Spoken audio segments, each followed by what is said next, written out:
Hello everyone, তোমাদের সবাইকে welcome জানাচ্ছি এবং আমাদের আজকের লাইভটা কিন্তু খুবই স্পেশাল। কারণ আজকের লাইভে আমরা বাংলা ২য় ক্লাসটি করছি। বাংলা ফার্স্ট পেপারের ক্লাসই করব, কিন্তু বাংলা এটা আমাদের সেকেন্ড ক্লাস। আমি এর আগে তোমাদের বাংলা ফার্স্ট পেপারের আরেকটা ক্লাস নিয়েছি। সো যারা বৃত্তি পরীক্ষার্থী আছো, ক্লাস 8 এর স্টুডেন্ট, তোমাদের সকলেরই কিন্তু মাথার মধ্যে একটা জিনিসই ঘুরপাক খাচ্ছে, ভাইয়া বৃত্তি পরীক্ষায় কিভাবে ভালো করতে পারি। এই বৃত্তি পরীক্ষায় ভালো করার তোমাদের সমাধান এবং তোমাদের কিভাবে পড়তে হবে, কি, কি পড়লে তোমরা ভালো করতে পারবা, সেই জিনিসগুলাই কিন্তু আমরা এই রেগুলার ক্লাসগুলোতে তোমাদের বোঝাচ্ছি।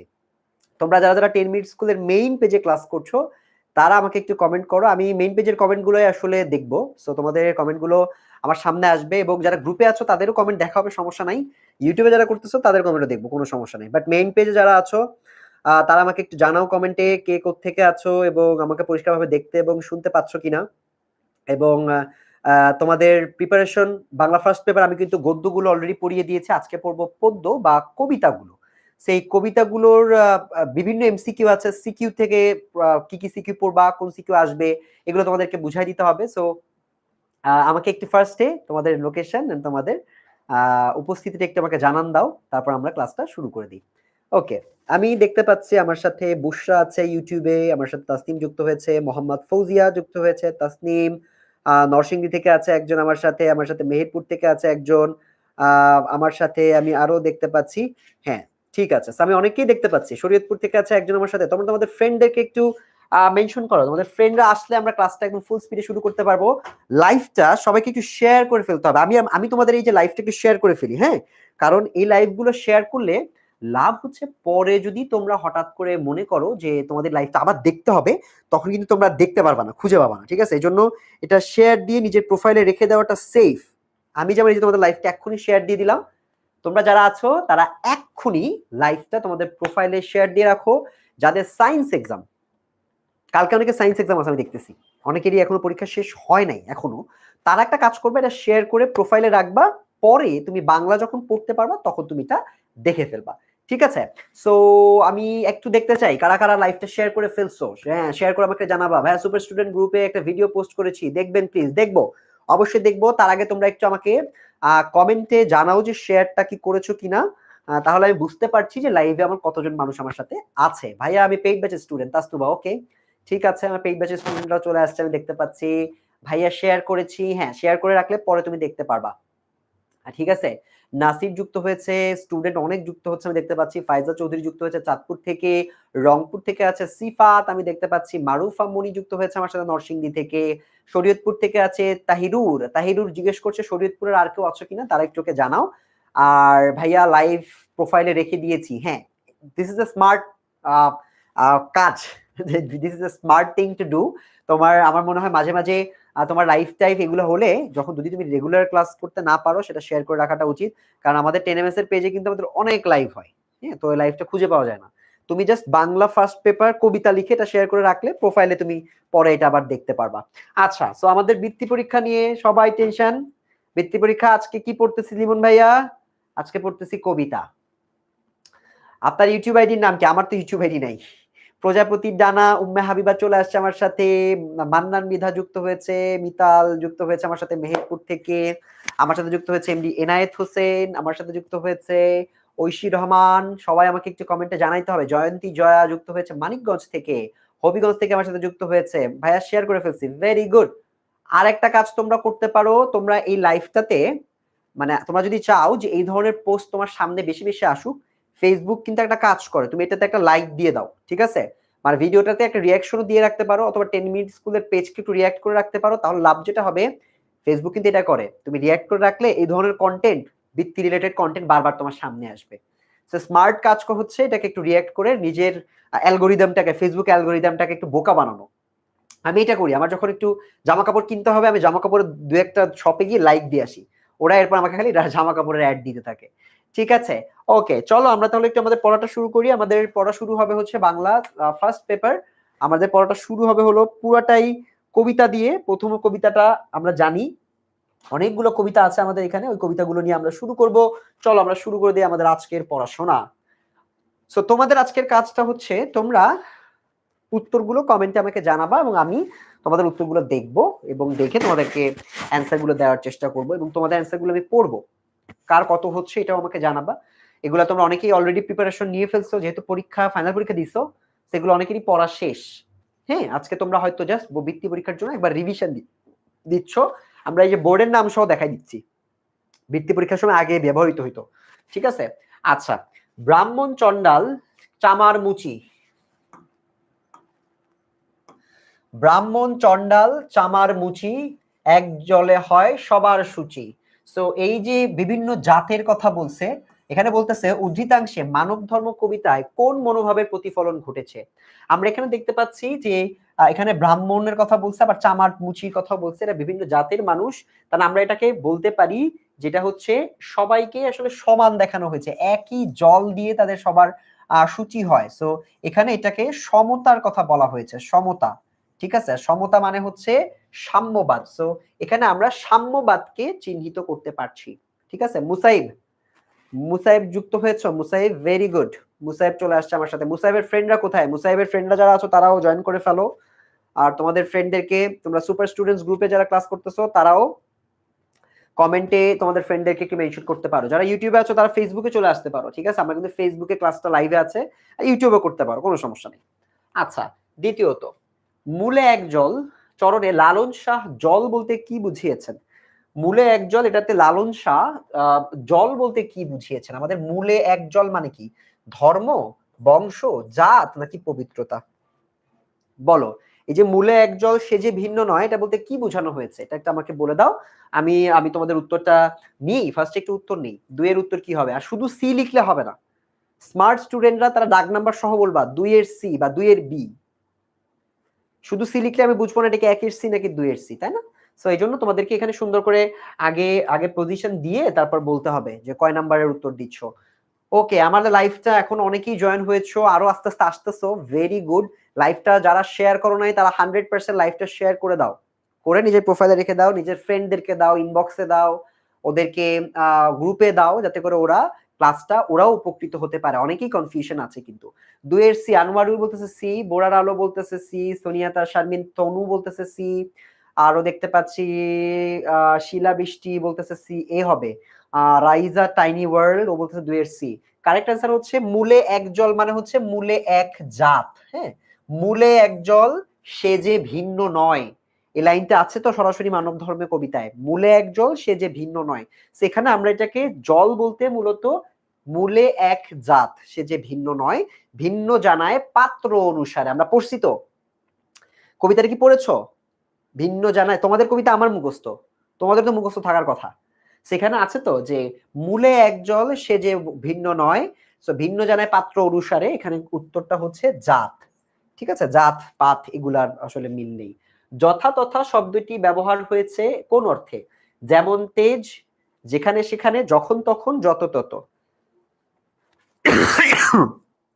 ঠান্ডা পড়ে গেছে, বেশ ঠান্ডা পড়ে গেছে। সো এই যে যথাতথা, জাতের গর্ব করে, লোকে যা গর্ব করে যথাতথা, যথাতথা মানে হচ্ছে যেখানে সেখানে। ঠিক আছে, যেখানে সেখানে। সো এটার উত্তরটা তোমরা পারতা, আমি তোমাদেরকে বলে দিলাম। লোকে গর্ব করে যেথা সেথা মানে যেখানে সেখানে, এটা হচ্ছে যেখানে সেখানে। এটা যশোর বোর্ড 2015-তে এটা আসছে। ঠিক আছে, যশোর বোর্ড, যশোর বোর্ড 2015 সালে এটা কিন্তু আসছে। যশোর বোর্ড 2015-তে এটা আমি পরীক্ষা দিচ্ছি, আমার বৃত্তি পরীক্ষার সময় এটা এই প্রশ্ন উত্তর আমাকে দিতে হয়েছে। আমি 2015-তে এইচএস জিএসসি পরীক্ষা দিছি, জিএসসি। তার মানে কি যশোর বোর্ড থেকে এই প্রশ্নটা আমি আমার জিএসসি পরীক্ষায় আসছিল, আমার বৃত্তি পরীক্ষায়। ঠিক আছে, সো এই প্রশ্নটা কিন্তু গুরুত্বপূর্ণ। আচ্ছা, মূলে একজন সে যে ভিন্ন নয়, এই লাইনটা থেকে তুমি সিকিউ পাবে, এই লাইনটা থেকে তুমি সিকিউ পাবে। এটার অর্থ তোমাকে ব্যাখ্যা করতে বলবে। চরণের পূর্বের চরণ কোনটি? আমি তোমাদের একটুই বলেছি। তাইতে কি জাত ভিন্ন বলায়, গর্তে গেলে কূপ জল হয়, গঙ্গায় গেলে গঙ্গা জল হয়, এটা হচ্ছে সবার আগে। তারপর হচ্ছে গঙ্গায় গেলে গঙ্গা জল হয়, ভিন্ন জানায় পাত্র অনুসারে, এটার পরের লাইন। এটা এটা এক, এটা দুই, তারপর হচ্ছে আমাদের এটা তিন, তারপর মনে হয় এটা চার, তাই না? ইয়েস, গর্তে গেলে কূপ জল হয়, গঙ্গায় গেলে গঙ্গা জল হয়, মূলে এক জল সে যে ভিন্ন নয়, ভিন্ন জানায় পাত্র অনুসারে। কবিতার লাইনগুলো একদম এভাবে পরের পর পর তোমার মনে রাখতে হবে। এটা কিভাবে মনে রাখবো? সারা বছর পড়ছো, আরো 2-3 বার এক একটা কবিতা 3-4 বার করে পড়লে আমার মনে হয় তোমাদের মুখস্থ হয়ে যাওয়ার কথা। আমি তোমাদের টিচার, এবং আমি আমার আরো কতগুলো ক্লাসের ক্লাস নিতে হয়, তারপরও আমি বাংলা পড়তে পড়তে আমার যদি মুখস্থ হয়ে যায়, তোমাদের এটা মুখস্থ থাকা আবশ্যিক। হ্যাঁ, এটা অবশ্যই তোমাদের মনে রাখতে হবে। সো এই লাইনটা একদম গিলে খেয়ে ফেলবা। এই লাইনটা খুবই দরকার, খুবই দরকার। লালন জেতের ফাতা সাত বাজারে বিকিয়েছেন কেন? জেতের ফাতা মানে হচ্ছে জাতের বৈশিষ্ট্য। হ্যাঁ, সো এটা সাত বাজারে তিনি বিকিয়েছেন, এটার কারণ হচ্ছে জাত আসলে কি? তোমরা উত্তর দাও। তোমাদের সাথে একটু আগে আমি উত্তরটা নেই। আপনি কি যশোর বোর্ড থেকে পরীক্ষা দিয়েছেন? হ্যাঁ, আমার বাসা খুলনাতে। সো আমি যশোর বোর্ড থেকে পরীক্ষা দিয়েছি। উম্মে হাবিবা, খাদিজা, কাজী সাদিয়া বলতেছে 4 এর সি হবে। এটা তো 5 করতেছি আমরা। 5 এর উত্তর দাও, 5 এর উত্তর দাও, 5 এর উত্তর দাও।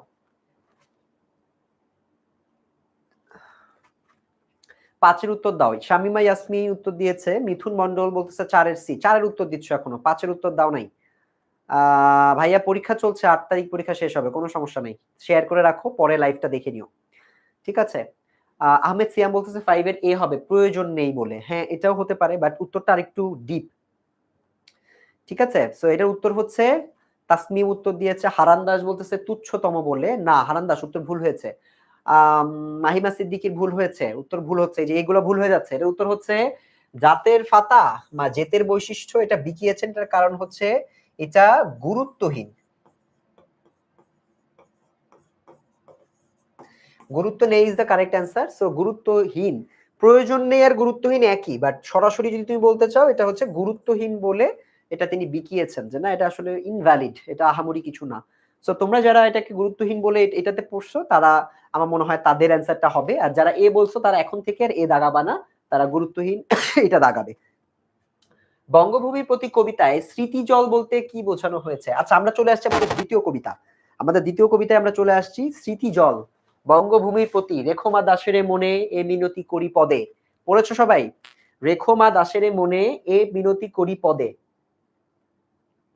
রেখমা দাসের মনে এ মিনতি করি পদে, এই যে লাইন দিয়ে শুরু হয়েছে আমাদের কবিতা। সো সেই কবিতায় স্মৃতিজল, স্মৃতিজল বলতে কি বোঝানো হয়েছে? স্মৃতিজল এসে স্মরণীয় হয়ে থাকতে চায়। স্মৃতিজল হচ্ছে মানব মনে, দেশের কল্যাণে, দেশের হৃদয়ে, দেশের মুক্তিতে। ভাইয়া তো ভালো গান গাইতে পারেন না? আমি ভালো গান গাইতে পারি না, মোটামুটি চেষ্টা করি। ওকে, কি হবে উত্তর? 6 এর বি বলতেছে দেশের কল্যাণে, বলতেছে অনেকেই দেশের কল্যাণে হতে পারে। আমাকে আর একটু ভেবে বলো। স্মৃতিজল বলতে বোঝানো হয়েছে তোমার মানব মনে। মানব মনে, স্মৃতি মানে হচ্ছে মেমোরি। হ্যাঁ, এখানে মেমোরি, সে পদ্ম হিসেবে থাকতে চায়। এটা মানুষের, মনে করো মানুষের মনে। সো মনে, স্মৃতি জলে মানে মনে থাকতে চায়। তার মানে এর উত্তর হচ্ছে সে মানব মনে চির স্মরণীয় হিসেবে থাকতে চায়, মানুষ যেন তাকে মনে রাখে।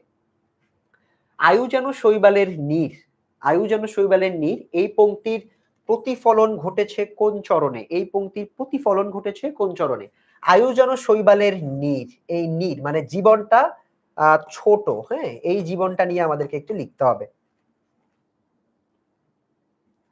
ওকে, সো তোমরা একটু এটা লেখা শুরু করো। মধু তো এটার সাথে বলা শুরু করো যে উত্তরটা কি হবে। আয়ু যেন শৈবালের নীর, এই পংক্তির প্রতিফলন ঘটেছে কোথায়? মধুহীন করুণা গো তবু মনু কখন নদে, এটা তো আয়ু নিয়ে কিছু বলে নাই। চিরস্থির কবে নীর, হায়রে জীবন নদে।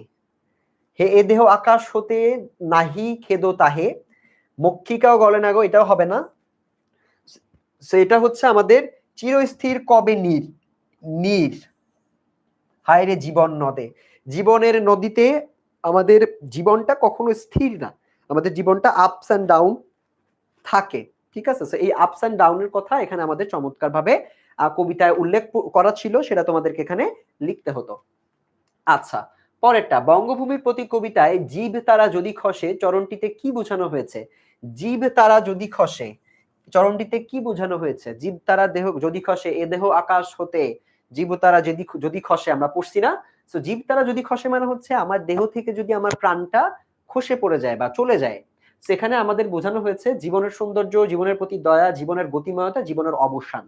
জীব তারা যদি খসে, খসে মানে হচ্ছে এখানে মৃত্যু। ঠিক আছে? এখানে মৃত্যুকে বোঝানো হয়েছে। আর মৃত্যু মানে হচ্ছে জীবনের অবসান। এই জীবনের অবসানকে আমরা মূলত এখানে চিত্রায়িত করার চেষ্টা করেছি, যে এ দেহ আকাশ হতে জীব তারা যদি খসে। ঠিক আছে? সো এটার উত্তর হচ্ছে 8 এর উত্তর হচ্ছে জীবনের অবসান। চায়না খানম, চায়না খানমের উত্তর হয়েছে। তোমার নাম কি চায়না? ওকে, চায়না খানমের উত্তর হয়েছে নাকি আমি আমি ভুল প্রোনাউন্স করলাম এটা আমাকে বলতে পারো। খোকন মিয়া উত্তর হয়েছে। শ্যামলীর উত্তর হয় নাই। শ্যামলী বলতেছিল জীবনের গতিময়তা না। এটা জীব তারা যদি খসে, জীবন খসে পড়লে এটাকে বলা হয় মৃত্যু, অবসান। ঠিক আছে? সো এটা হবে জীবনের অবসান। আচ্ছা। তবে যদি দয়া করো, এখানে কার কাছে দয়া চাওয়া হয়েছে? এখানে কার সাথে কথা বলছে লেখক? তবে যদি দয়া করো, দোষ গুণ আ কি জানি? দোষ গুণ ভুল ধরো, এরকম কি একটা লাইন আছে। তবে যদি দয়া করো। সেখানে কি আছে? এখানে কার কাছে দয়া চাওয়া হয়েছে? এখানে কনভারসেশনটা ছিল কার সাথে? লেখকের সাথে কার কনভারসেশন হচ্ছিল? তার মায়ের। মা মানে হচ্ছে তার দেশের। তার দেশ হচ্ছে কি? বঙ্গভূমি।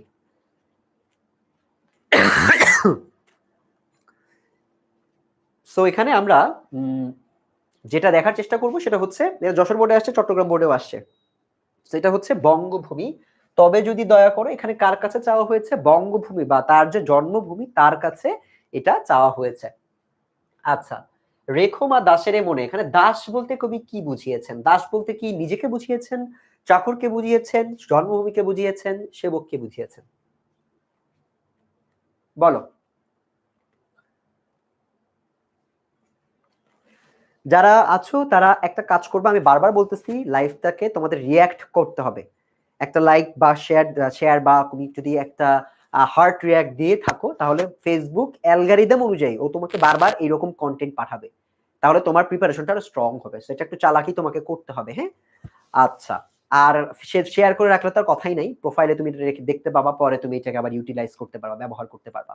আচ্ছা, তোমাদের অনেক ফ্রেন্ডরাই আসতেছে আবার, আসতেছে যাচ্ছে, আসতেছে যাচ্ছে, কোনো সমস্যা নাই। আচ্ছা। সো এটার উত্তর কি? রেখমা দাসের মনে, এখানে দাস হচ্ছে মা, হচ্ছে তাদের যে দেশমাতৃকা, যে দেশ বা জন্মভূমি এটা হচ্ছে মা। আর দাসকে মনে হচ্ছে নিজেকে। নিজেকে মানে লেখকের কথা বলছে, নিজেকে। সো এখানে নিজেকে বলছে। সো কারেক্ট অ্যান্সার হচ্ছে নিজেকে। হ্যাঁ, আমরা উত্তরটা বুঝে ফেললাম। উত্তরটা হচ্ছে রেখমা দাসের মনে, এটা হচ্ছে নিজেকে মনে রাখার কথা বলছে। আচ্ছা। এবার আমরা চলে আসছি আরেকটা গুরুত্বপূর্ণ কবিতায়, সেটা হচ্ছে ২ বিঘা জমি। ২ বিঘা জমি থেকে যেগুলো সবথেকে গুরুত্বপূর্ণ এটা আমাদের দেখতে হবে। সেটা হচ্ছে ২ বিঘা জমি কবিতায় কালের সাক্ষী হিসেবে এখনো কোন স্মৃতিটুকু আছে? কালের সাক্ষী হিসেবে সে যখন যায় তার পায়ের কাছে ২ টা ফল পড়ে। ওই ফল গাছটার নাম কি? সেটা জানতে চাওয়া হইছে। ঠিক আছে? ২টি পাকা ফল লোভিল ভূতল। মনে আছে লাইনটা? ২টি পাকা ফল লোভিল ভূতল। লোভিল মানে পড়িল। ভূতল মানে নিচে পায়ের কাছে পড়লো। আমার পায়ের কাছে। সো তারপরে মনে করা শুরু করে যে আমার মা মনে হয়, আমার দেশ মনে হয় আমাকে চিনতে শুরু করলো। উপেন। মনে আছে? এই লাইনটা এক্সাক্টলি এভাবে আছে। ২টি পাকা ফল সহসা বাতাস ফেলে গেল শ্বাস। ঠিক আছে? এরপরে বলল ২টি পাকা ফল লোভিল ভূতল আমার পায়ের কাছে। সো এটা কোন গাছ ছিল? কোন গাছকে দেখে ও আইডেন্টিফাই করতে পারছে যে হ্যাঁ, এটা হচ্ছে ওই গাছটা। উত্তরটা তোমরা দিচ্ছ, আমি নামগুলো একটু পড়ি। আমাকে রাহিমা খাতুন উত্তর দিয়েছে, প্রেমা দাস উত্তর দিয়েছে সঠিক উত্তর। উত্তরটা পড়তেছি না, কারণ অন্যরা তাহলে শুনে শুনে কমেন্ট করবে। আচ্ছা, ফাহাদ ইলহাম মুবিনের উত্তর হয়েছে, আসমার উত্তর হয়েছে। আম ফা আর কে এটা? মিথুন মান্ডারের উত্তর হয়েছে। তসলিমা আক্তারের উত্তর হয়েছে, আমি দেখতে পাচ্ছি। আরো সঠিক উত্তর দিয়েছে অপূর্ব। আমি আরো সঠিক উত্তর দেখতে পাচ্ছি। আব্দুল্লাহ বিন জাহির সঠিক উত্তর দিয়েছে। নুজাহান শ্যামলী, জান্নাতুল ফেরদৌস উত্তর হচ্ছে সেই আম গাছ একই আম গাছকে দেখেছিল। সো আম গাছ, ২টা আম তার কাছে পড়ছিল পায়ের কাছে এসে। সো কারেক্ট অ্যান্সার হচ্ছে আম গাছ। দেখো, বৃত্তি পরীক্ষা কিন্তু it's not about getting a plus. হ্যাঁ, 80+ মার্ক পাওয়া ইজ নট, মানে এ প্লাস পাওয়াটা ইজ নট সামথিং যেটা তুমি চাও। তোমার যেটা দরকার এটা হচ্ছে ১ মার্ক। প্রত্যেকটা মার্ক তোমার কাছে ভ্যালুয়েবল। একটা মার্কও ছাড়া যাবে না, 0.5 ও ছাড়া যাবে না। সো দিস ইজ ওয়াই এটা আসলে প্রিপারেশনের কোনো শেষ বলে কিছু নাই। যদি তোমার ফাইনাল পরীক্ষা হতো আমি বলতাম যে ঠিক আছে তুমি এগুলো পড়ে যাও, তুমি ৮০ পাবা, এ প্লাস পাবা। বাট বৃত্তি পরীক্ষা তো এ প্লাস নিয়ে না। বৃত্তি পরীক্ষা ইজ অ্যাবাউট তুমি কত হাইয়েস্ট তুমি অ্যাচিভ করতে পারতেছো, তাই না? সবাই যদি হাইয়েস্ট পায়, তুমি যদি এ প্লাস পাও, তুমি তো পাবা না বৃত্তি। 0.5ও ইম্পর্টেন্ট। সো এই জন্য তোমাদের প্রিপারেশনের কোনো শেষ নাই, নিতেই হবে। দুলে জাতের আবার সৎকার কি? এটা একটা লাইন।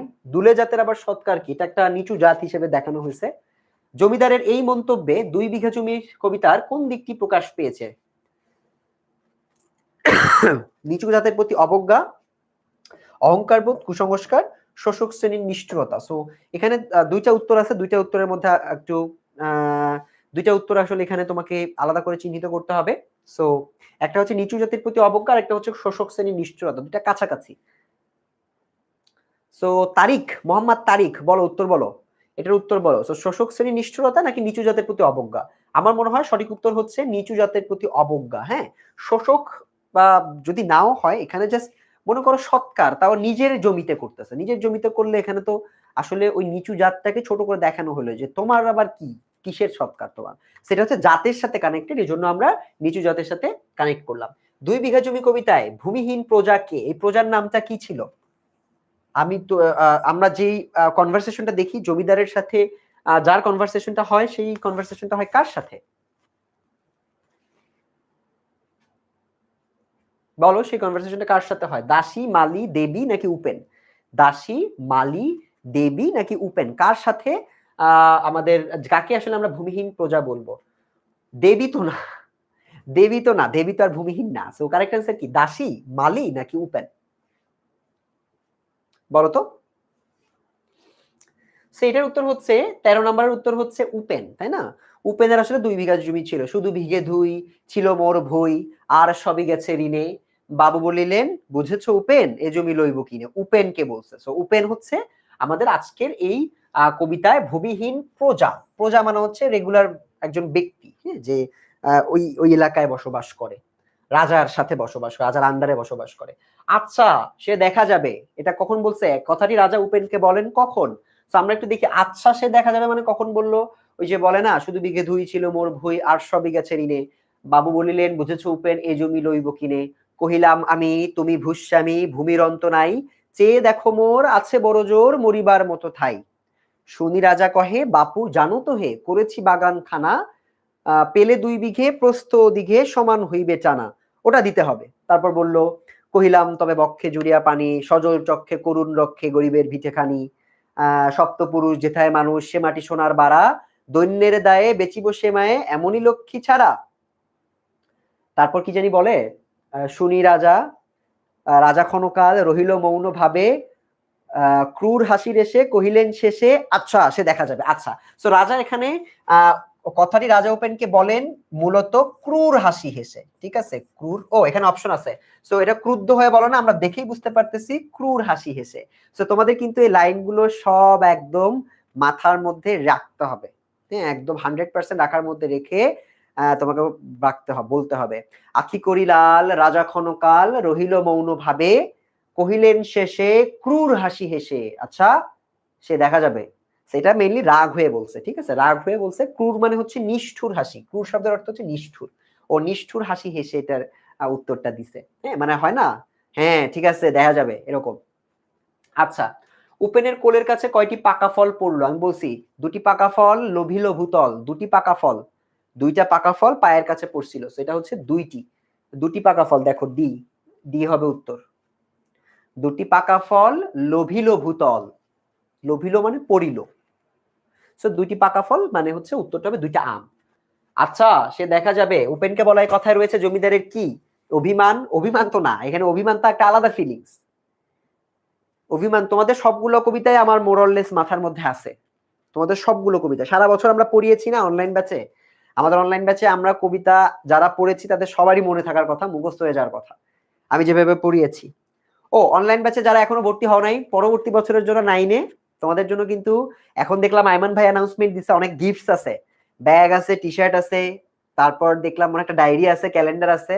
সো এখন যারা প্রি বুক করবা জানুয়ারির ক্লাসের জন্য, তারা অনেকগুলো গিফটস পাবা, এটা অন্যরা পাবে না।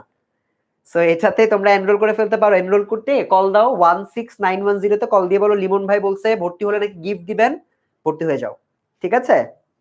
আচ্ছা, আচ্ছা সে দেখা যাবে উপেনকে বলা এই কথায় রয়েছে জমিদারের কি? অভিমান তো নাই। অভিমান হচ্ছে ভালো মানুষেরা করো অভিমান। যারা মনে করো তুমি কোন একটা কাজ তোমার করার কথা তুমি করো নাই, আমি অভিমান করলাম, এটা হচ্ছে অভিমান। ঘৃণা, ক্রোধ, প্রতিবাদ, আমার মনে হয় ক্রোধ হবে, এটা ক্রোধ হবে, কারণ ও খুব রেগে গেছে, ও খুব রেগে গেছে, ঠিক আছে? ও খুব রেগে গিয়েছিল যে হ্যাঁ ঠিক আছে, দেখা যাবে তোমার জমি তুমি দাও নাকি দাও না। আখি করি লাল, এখানে লাল আখি কিসের প্রতীক? কে বলবা? দাও উত্তর দাও। দেখি কি উত্তর দিচ্ছ। আখি করি লাল, রাজা ক্ষণকাল রহিল মৌন ভাবে। মৌন ভাবে মানে হচ্ছে চুপচাপ, চুপ করে থাকলেন। এটা উত্তর কি হবে? আখি করি লাল, এখানে লাল আখি কিসের প্রতীক? এটা হচ্ছে লাল আখি হচ্ছে তার রাগের প্রতীক, রেগে গেছেন। আখি করি লাল, রাজা ক্ষণকাল, রেগে গিয়ে ও মুখটা ও একদম মুখ ইয়া করে মৌনভাবে চুপচাপ থেকে ও মূলত এটাকে রাজা আসলে একটা চাল চেলেছিল, চাল চেলেছে মানে পরে তো ওর জমিটা নিয়ে নেয়। রাজা তখন রেগে গিয়েছিলেন। আচ্ছা, নীলাজ কুলোটা ভূমি, এখানে নীলাজ কুলোটা কোনটি? নীলাজ কুলোটা ভূমি তো বলেই দিছে এখানে। সো এটা খ নাম্বারেও পাবা তোমরা, সৃজনশীলে খ নাম্বারে এটা পাবা। এই কথাটা কখন বলে? ধিক ধিক ওরে শতধিক তোরে নীলাজ কুলোটা ভূমি। এটা হচ্ছে যখন উপেনকে বাড়ি থেকে তাড়ায় দেয়, জমি দখল করে ওকে বাড়ি থেকে যখন তাড়ায় দেয়, পরে বছর 15-16 পরে ও যখন ফিরে আসে, ফিরে এসে দেখে যে ওর জমিটাতে তোমার জমিদার হচ্ছে খুব ফুল টুল মিলে সাজায় রাখছে। তো ফুল টুল দিয়ে যখন সাজায় রাখছে, ও দেখে তো রাগে গা জ্বলে গেছে যে আমি তোর লাগি ফিরেছি বিবাগী, গৃহহারা সুখহীন, তুই হেথা বসি ওরে রাক্ষসী হাসিয়া কাটাস দিন। তার মানে ও এসে ওর আসলে খুব আপসেট লাগছে যে আমি বিবাগী হয়ে ঘুরতেছি, তোর কথা আমার মাথায় থাকে আর তুই এখানে এত আনন্দে আছিস। তো এইটা মূলত তখন সে বলছে ধিক ধিক ওরে শতধিক তোরে নীলাজ কুলোটা ভূমি। নীলাজ মানে হচ্ছে, এটা মানে হচ্ছে যার লজ্জা নাই। নীলাজ কুলোটা, আর কুলোটা মানে হচ্ছে অসৎ। একটা হচ্ছে ওকে বলছে তুমি একটা নির্লজ্জ অসৎ জমি, মানে রূপক অর্থে, হ্যাঁ মানে এটা জমিকে তো আসলে অসৎ বলা যায় না, বাট ওইভাবে বলতেছিল। সেটা হচ্ছে ভিটে মাটিকে। হ্যাঁ, ভিটে মাটি ইজ দ্য কারেক্ট অ্যান্সার। বুঝতে পারছি? কবিতার লাইন খুবই গুরুত্বপূর্ণ ভাইয়া, কিছু কবিতার লাইন আছে ভোলার কোনো সুযোগ নাই, ভুলে গেলে তুমি এমসিকিউতে পিছায় পড়বা। যেহেতু বৃত্তি পরীক্ষা, এই কবিতার লাইনগুলো মনে রাখলে এটা তোমাকে অন্যদের থেকে আগায় দিবে। যেমন আমি আগায় আছি তোমাদের থেকে, মানে আমি মুখস্থ আমার কবিতা, আমি আগায় আছি। আচ্ছা, মরিবার মতো ছাই বলতে কি বুঝিয়েছেন? যে দেখো মোর আছে বড় বড় জোর মরিবার মতো ছাই। দাও উত্তর দাও, তোমাদের উত্তরটা একটু পড়ি, খালি নিজে নিজে উত্তর দিচ্ছে, তোমাদের উত্তর কিছু পড়ি। না তোমাদের উত্তরে পড়তেছি, সমস্যা নাই। বলো এটা কত নাম্বার? 19 নাম্বার।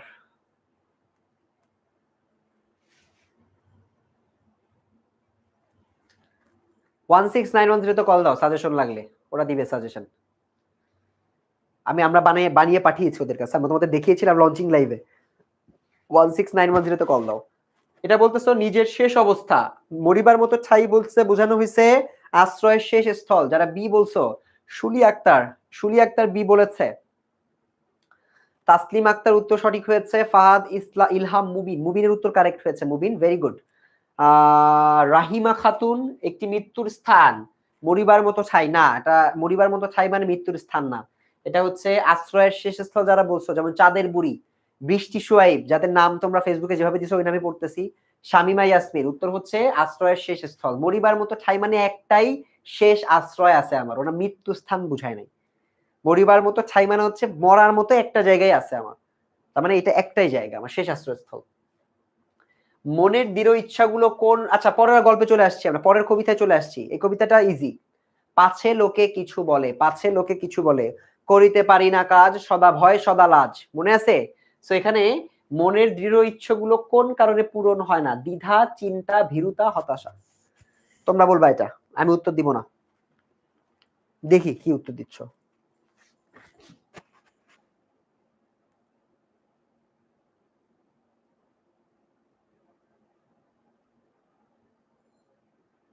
দিয়েছো উত্তর? দেখি কে কি লিখতেছে। ওয়াজিহা হক, না ওয়াজিহা হক উত্তর দাও, উত্তর দাও। তোমার ফ্রেন্ডরা তোমাকে মনে রাখছে, I am pretty sure, but তোমাকে বলতে হবে উত্তরগুলো কি হবে। সেরিনা আক্তার বলছে বিশের এ হবে ভাইয়া, দ্বিধা। ওকে, তারপর আরো অনেকগুলো অপশনই আছে, সবগুলোই তোমাদেরকে এক এক করে বলতে হবে। নূরজাহান টিনা, নীল নয়না ত্রিনা, ওকে। মিমিয়া জান্নাত আছে এখানে, আমি দেখতে পাচ্ছি আমার সাথে আছে। মাহবুব ইসলাম উর্মি উত্তর দিয়েছো, উর্মি। লিপি মহাজন উত্তর দিয়েছো, চাঁদের বুড়ি উত্তর দিয়েছো, রুকাইয়া জাহান উত্তর দিয়েছো। চাঁদের বুড়ির নামটা তুমি ঠিক করে ফেলতে পারো, তোমার নামটা তো চাঁদের বুড়ি না। কারেক্ট অ্যান্সার হচ্ছে দ্বিধা। হ্যাঁ, দ্বিধা মানে হচ্ছে কনফিউশনে, করিতে পারি না কাজ, সদা ভয় সদা লাজ। সো এখান থেকে আমাদের ইচ্ছাগুলো আমরা পূরণ করতে পারি না সংকোচের কারণে, সংশয়ে সংকল্প সদা টলে, পড়ছি না? সংশয় মানে হচ্ছে দ্বিধা। আচ্ছা, ভীতির কবলে শক্তি মরে কেন? শক্তি মরে ভীতির কবলে প্রাণের ভয়ে, উপেক্ষার ভয়ে, সমালোচনার ভয়ে, মন দুর্বল বলে। এটার উত্তর হচ্ছে সমালোচনার ভয়ে। এই ভয়টা হচ্ছে ভীতির কবলে। ভীতিটা হচ্ছে মানুষ তোমাকে যে ক্রিটিসাইজ করে, সমালোচনা করে, যে ইন্ডিভিজুয়াল আছে ওরা তোমাকে সবসময় সমালোচনা করে, এই সমালোচনার ভয়ে তুমি কোনো কাজ করতে পারো না। সো এটা হচ্ছে সমালোচনার ভয়। কবি কামিনী রায় কোন উদ্দেশ্যগুলোকে মেলাতে পারেন না? কবি কামিনী রায় কোন উদ্দেশ্যগুলোকে মেলাতে পারেন না? ভালো, মহৎ, শুভ্র, মন্ত। কি হবে? কোন উদ্দেশ্যগুলোকে মিলাতে পারেন না বলছো? 10 বছর হয়েছে 10 মিনিট স্কুলের। Yes, 10 years. 10 বছর ধরে আমরা তোমাদের মতো ছোট ছোট বাচ্চাদেরকে, তোমাদের বড় ভাইদেরকে, তোমাদের আরো ছোট ভাইদেরকে পড়াচ্ছি এবং ইনশাআল্লাহ আরো 10 বছর পড়াবো খুব দৃঢ়তার সাথে ইনশাআল্লাহ। সবাই দোয়া করবা 10 মিনিট স্কুলের জন্য, লিমন ভাইয়ের জন্য অবশ্যই দোয়া করবা। ইয়েস। কি হবে উত্তর? 22 এর উত্তর সি বলতেছো শুভ্র। উত্তর হচ্ছে মহৎ। মহৎ ইচ্ছাগুলোকে তিনি একসাথে মিলাতে পারেন না। ঠিক আছে? তাও তোমার তার সংকোচের কারণে। এটা কবিতার লাইনের সাথে সরাসরি কানেক্টেড। এটার উত্তর হচ্ছে মহৎ। চিরযুবা তুই যে চিরজীবী, জীর্ণ জরা ঝরিয়ে দিয়ে প্রাণ অফুরান ছড়িয়ে দেদার দিবি। উদ্দীপকের বিপরীত ভাব দ্বারা প্রকাশ পেয়েছে কোন রচনায়? সো এইখানে আমরা দেখতেছি যে খুব শক্তিমূলক কথাবার্তা বলতেছে, জ্ঞান ছড়ায় দেওয়া। সেটা হচ্ছে আমরা জানি যে পাছে লোকে কিছু বলার সাথে আছে। পাছে লোকে কিছু বলতে পুরাটা সংশয় কেন্দ্রিক, আর এটা হচ্ছে পুরাটা মানুষের আসলে কোন কোন ভালো কাজ করা উচিত, কিভাবে করা উচিত এটার অনুপ্রেরণা দিয়ে। এই অনুপ্রেরণা এবং পাছে লোকে কিছু বলে, এই দুইটা বিপরীত অর্থের, এই জন্য এটা উত্তর হবে এ। বিধাতা প্রাণ দিয়েছেন কেন? বিধাতা দিয়েছে প্রাণ থাকি সদা ম্রিয়মান। এই ম্রিয়মান থাকার জন্য কিন্তু প্রাণ দেয় নাই। এটা কবিতার লাইনের সাথে মিলায়া পড়লে আবার হবে না। এটা একটু ক্ল্যারিটি নিবা, এটা একটু ক্ল্যারিটি নিতে হবে। বিধাতা দিয়েছে প্রাণ থাকি সদা ম্রিয়মান, এটা খারাপ। ম্রিয়মান মানে আমি মরার মতো থাকতেছি বা জীবন ভাবে থাকতেছি। বা আমাদের থাকা উচিত কেমন? থাকা উচিত কেমন বলো? উত্তর হচ্ছে উজ্জ্বল থাকার জন্য। সো বিধাতা আমাদেরকে উজ্জ্বল থাকার জন্য প্রাণ দিয়েছেন, কিন্তু আমরা থাকি হলো ম্রিয়মান। সো এখানে তোমরা যদি কবিতার লাইন থেকে বলে দাও ভাইয়া যে 24-এর উত্তর এ হবে, তাহলে কিন্তু ভুল। যেমন রাফাত শেখ ভুল হয়ে গেছে, অপূর্ব ভুল হয়ে গেছে, ভুল কথা। শব্দের অর্থ না বুঝে উত্তর দাগানো যাবে না। বিধাতা দিয়েছে প্রাণ থাকি সদা ম্রিয়মান, থাকি সদা ম্রিয়মান। ম্রিয়মান একটা নেগেটিভ ওয়ার্ড, মানে ব্ল্যাঙ্ক থাকা। ঠিক আছে? সো এটা একটা জিনিস যেটা আমরা হয়তো করতেছি, কারণ আমাদের পিছনে পিছনে লোকজন কথা বলে, এই জন্য আমরা ম্রিয়মান থাকতেছি, কিন্তু থাকা উচিত আমাদের উজ্জ্বল। দেখছো, বৃত্তি পরীক্ষায় 1 মার্ক তোমার ভুল হয়ে গেছে। চিন্তা করতে হবে, ব্রেনটাকে একটু খাটাতে হবে। এরকম ট্রিকি কোশ্চেন গুলাই কিন্তু তোমার রেজাল্ট নির্ণয় করে দিবে।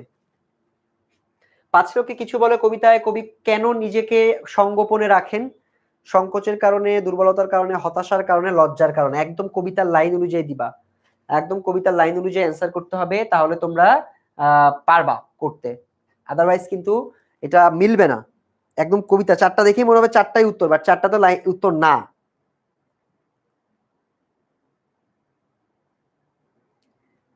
ঠিক আছে?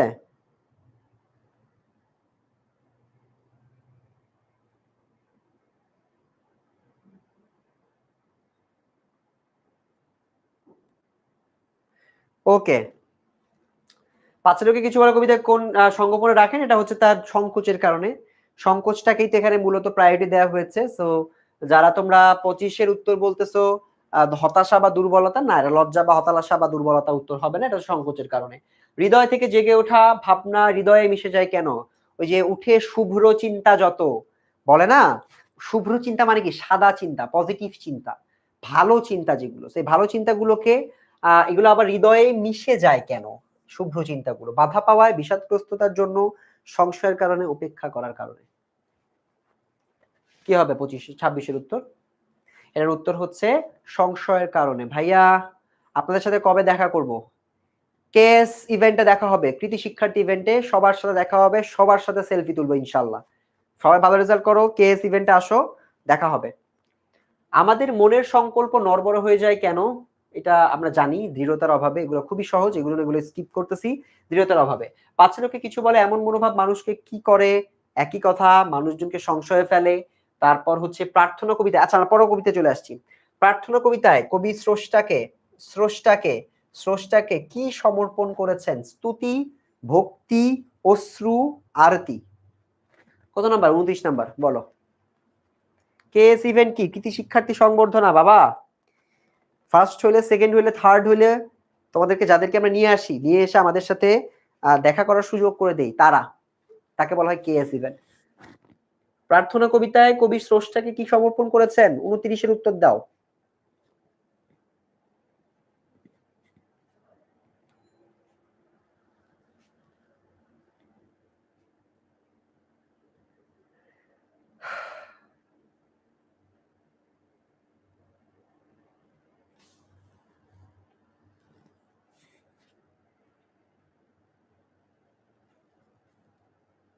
উত্তর কি হবে? 29 সি হবে না? অশ্রু দেয় না? তাসনুবা ভুল হয়ে গেছে। তাসনুবা, কারণ সঠিক উত্তর হচ্ছে অশ্রু। ঠিক আছে, অশ্রু ইজ দ্য কারেক্ট অ্যান্সার। মিন্নাতুন মিতুরটা হয়েছে, নাসির একটা ভুল হয়েছে। নাসির ভুল হয়েছে, কারেকশন করে নাও।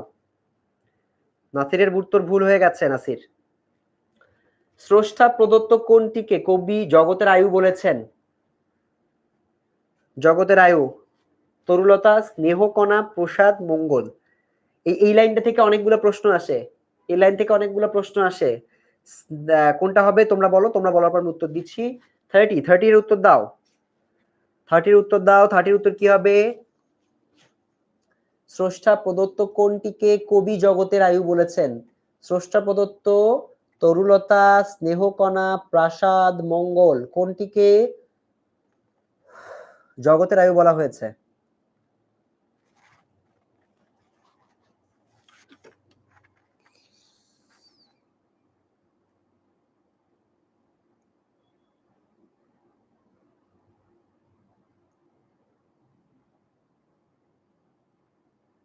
চলো, উত্তরটা হচ্ছে স্নেহকণা। স্নেহকণাকে মূলত জগতের আয়ু। এটা দেখে আরো প্রশ্ন আসবে, দেখবা আর অনেকগুলো প্রাসঙ্গিক প্রশ্ন আছে। প্রার্থনা কবিতায় তব স্নেহকণা জগতের আয়ু, তব স্নেহকণা, এই যে স্নেহকণা থেকে বলছে তব স্নেহকণা জগতের আয়ু, সেটা হচ্ছে উত্তর হবে আয়ু। এই একই রিলেটেড লাইন থেকে দেখো কতগুলো প্রশ্ন। আরো একটা আছে, এই যে প্রার্থনা কবিতায় আমি নিঃসম্বল, এর পরের চরণ কোনটি? পরের চরণ হচ্ছে তোমার দুয়ারে আজি রিক্ত করে। এটা হচ্ছে আমি নিঃসম্বলের সাথে এই লাইনটা যাবে, তোমার দুয়ারে আজি রিক্ত করে। আচ্ছা, নিচের কোন চরণের স্রষ্টার অপার মহিমা প্রকাশ পেয়েছে? তব স্নেহ কণা জগতের আয়ু, এটার সাথে। তো এই দুই তিনটা লাইন, এই দুই তিনটা কোশ্চেন আমি যে দাগালাম, এই দুই তিনটা লাইন কিন্তু খুবই গুরুত্বপূর্ণ এই কবিতাটার। সুতরাং অন্য যত লাইন আছে তারপরেও এই লাইনগুলো একটু আলাদা করে মনে রাখবা, তাহলে দেখবা তোমার পরীক্ষার হলে তোমার কোশ্চেনগুলো অ্যান্সার করা আরেকটু সহজ হয়ে যাবে। আচ্ছা, কবি কায়কোবাদ বিপদে আপদে সুখের সময় বিধাতার কাছে কোনটি চান? শক্তি, সাহস, শান্তি, করুণা। বলো, What's the answer? কি হবে? সরি, বলো কি হবে?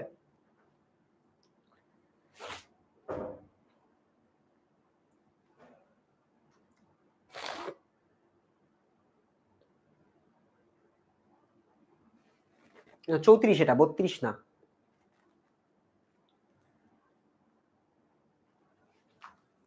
চৌত্রিশের আবু তালহা সৌহার্দ্য আমার অনলাইন ব্যাচের স্টুডেন্ট, আমি তোমাকে চিনি। ও উত্তর দিয়েছে 34-এর এ হবে ভাইয়া, শক্তি। ওকে ঠিক আছে সৌহার্দ্য, আমরা একটু দেখি। তসলিমা উত্তর দিয়েছে জিয়াউর হায়দার 34-এর এ, মেবি শক্তি মরে ভীতির কবলে, সংশয় সংকল্প সদা টলে। তুমি উত্তর লিখে লিখছো মেবি। পরীক্ষা হলে কি মেবি লিখতে পারবা? একটা উত্তর দিতে হবে।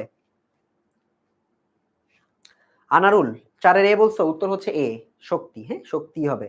শক্তি চাইতেন, শক্তি, সাহস, বাট সাহসের থেকে শক্তিটা হচ্ছে মেইন। আচ্ছা, পথ ছাড়ি সবে পলাইয়া গেল কেন?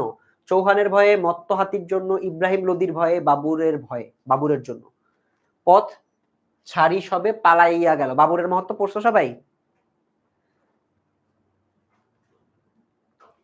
ইসরাত জাহান, তুমি মনোযোগ দিচ্ছ, ঠিক আছে, তোমার মনোযোগ দাও। কমেন্ট বক্স অফ করে মনোযোগ দাও, কোনো সমস্যা নাই, অন্যদের কমেন্ট দেখতে হবে না। নাজিয়া আফরুজ লুনা, ঠিক আছে, লুনা। কিম সাজুতির উত্তরও পড়েছি। কি হবে উত্তর এটার? 35-এর উত্তর হচ্ছে মস্ত হাতির জন্য, হ্যাঁ, মস্ত হাতিটার জন্য এটা করেছিল। এবং এই মস্ত হাতিটার হাত থেকে বাঁচাতেও হয়েছিল। কি বাঁচাতে হয়েছিল আমরা দেখব। সম্রাট বাবর মেথর শিশুকে মস্ত হাতির কবল থেকে রক্ষা করে কিসের পরিচয় দিয়েছেন? বিশ্বস্ততা, শ্রেষ্ঠত্বের, মানবিকতার, নৈতিকতার। এগুলো একটু কনফিউজিং, কারণ এগুলো কাছাকাছি উত্তর। মনে রাখছি, পেইড ব্যাচকে মনে রাখছি। পেইড ব্যাচকে সারা বছর পড়াই, পেইড ব্যাচকে মনে রাখবো না? কি বলো? যারা 9 এ ভর্তি হবে তাদেরকেও মনে রাখবো, এবং তাদের ক্লিয়ারিটি, তাদের এসএসসি পরীক্ষার প্রিপারেশন শুরু থেকেই হবে ক্লিয়ার। ঠিক আছে, বল এটার উত্তর কি হবে? বিশ্বস্ততার কিছু আছে এখানে? নাই তো। এটা যেটা আছে সেটা হচ্ছে মানবিকতার, মানে একটা বাচ্চাকে সে বাঁচালো মত্ত হাতির হাত থেকে, সো এটা তো অ্যাকচুয়ালি তার একটা মানবিকতার ব্যাপার। ঠিক আছে, দিনার আক্তার উত্তর বলো। পড়ি না, তোমার উত্তর এই তো পড়ে ফেললাম। কি হবে? মানবিকতা, বিকজ এটা তো বিশ্বস্ততার কিছু না, বিশ্বস্ততা আলাদা ব্যাপার। আচ্ছা, প্রজারঞ্জনে বাবুর দিয়াছে মন বলতে কি বোঝানো হয়েছে? প্রজারঞ্জনে বাবুর দিয়াছে মন, প্রজাকে আকর্ষণ, প্রজার মায়া, প্রজার কল্যাণ, প্রজা পালন। এটার উত্তর কত হবে? 37-এর উত্তর বলো। 37-এর উত্তর কি হবে? 37 কে বলতে পারবা বলো? 37 এর উত্তর কি হবে? প্রজারঞ্জনে বাবুর দিয়াছে মন, এখানে কি বোঝানো হয়েছে? এটা হচ্ছে প্রজার কল্যাণ। রঞ্জন এটা মনোরঞ্জনের মতো না, এটা হচ্ছে প্রজাদের মানে ভালো মন্দ এগুলোর বিচার করা, এটা বলা হয় প্রজারঞ্জন। আমাদের কমেন্ট পড়েন না, সবার কমেন্ট তো আসলে পড়া যায় না, যেটা সামনে আসে সেটাই পড়ি বাবা। তুমি উত্তর দিতে থাকো, ইনশাআল্লাহ সামনে আসলে আমি পড়বো। আচ্ছা, পরেরটা, প্রান্তরে কার পতন হয়েছিল? দৌলত খাঁর, চৌহানের, সংগ্রাম সিংহের, ইব্রাহিম লোদির। এটা হচ্ছে তোমার সংগ্রাম সিংহের। এগুলা জ্ঞানমূলক, এগুলোতে বোঝার কিছু নাই, এগুলা 100% মাথায় নিয়ে এগুলো যেতে হবে। ঠিক আছে, সংগ্রাম সিংহের। আগের যুগে নারীরা কি রূপ ছিল? এটা হচ্ছে নারী কবিতা থেকে আসছে। আগের জন্মে নারীরা কি রূপ ছিল? সে যুগ হয়েছে বাসি, যে যুগে নারীরা ছিল দাসী, এরকম একটা লাইন আছে না?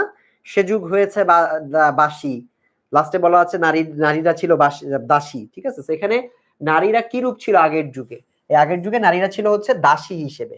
এটাকে আমরা নারী কবিতার আলোকে আমাদের এখান থেকে ব্যাখ্যা করলাম যে আগের যুগে নারীরা দাসী ছিল, কারণ আমরা নারী কবিতায় পড়েছি যে সে যুগ হয়েছে বাসি যুগ মানে হচ্ছে আগের যুগ। আগের যুগে নারীরা ছিল দাসী, বুঝা গেছে? এটা হচ্ছে দাসী হবে। নারী কবিতায় নারী রণে কি দিল?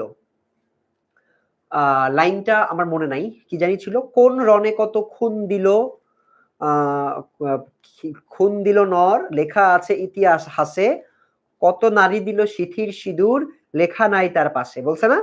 কোন রণে কত খুন দিল নর, লেখা আছে ইতিহাসে, কত নারী দিল সিথির সিঁদুর, লেখা নাই তার পাশে। সো এখানে পুরুষদের হচ্ছে রক্ত আর নারীদের হচ্ছে সিথির সিঁদুর। সো সিঁদুর ইজ দ্য কারেক্ট অ্যান্সার।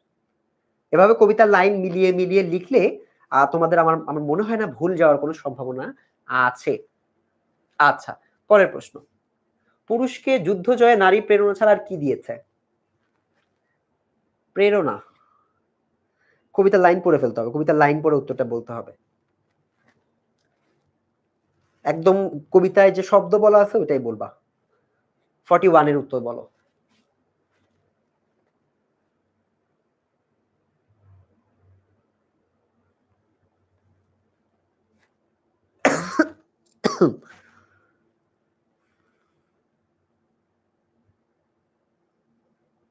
কি হবে? শক্তি, প্রেরণা দিয়েছে, শক্তি দিয়েছে বিজয়লক্ষ্মী নারী। মনে আছে? কে কি উত্তর দিছ?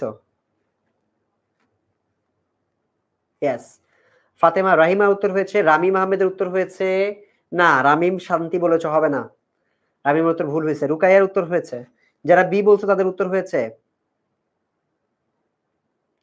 কবিতা এটা মুখস্থ, মানে মুখস্থ করবো বলে মুখস্থ কে করে? এটা পড়তে পড়তে তোমার মুখস্থ থাকার কথা। মহিমউদ্দিনের উত্তর হয়নি। মহিমউদ্দিন সি বলছো, পীড়া হয় নাই, পীড়া হবে না, পীড়া তো পেইন। ঠিক আছে, উত্তর হচ্ছে শক্তি। আচ্ছা, সে যুগ হয়েছে বাসি, এখানে বাসি বলতে বোঝানো হয়েছে, একটু আগে বলছি পুরানো, গত হওয়া। ঠিক আছে, এটা হচ্ছে গত হওয়া। বাসি বলতে বোঝানো হয়েছে যেটা চলে গেছে, সে যুগ হয়েছে বাসি, এটা হচ্ছে গত হওয়া। বুঝতে পেরেছি। আচ্ছা, নম নম নম সুন্দরী মম জননী বঙ্গভূমি, 2 বিঘা জমির একটা লাইন দিছে। লাইন দিয়ে বলছে এই আকুতি কোন চরণে প্রকাশ পেয়েছে? আবার আসিব ফিরে ধান ছিঁড়িটির তীরে, জননী বঙ্গভূমি। ঠিক আছে, দেখি তো। বেদনার যুগ, মানুষের যুগ, সাম্যের যুগ, এটা জননী বঙ্গভূমি আর শান্তির যুগ, এটা মিললো না। আমার ভাইয়ের রক্তের আগুন, এটাও মিলে নাই। সুধার ধারা গড়িয়ে পড়ে গঞ্জ, এগুলো হবে না। আমি বুঝা যাচ্ছে এটা আনসার হচ্ছে আবার আসিব ফিরে ধান ছিঁড়িটির তীরে। বুঝা গেছে? বুঝতে পারছি সবাই?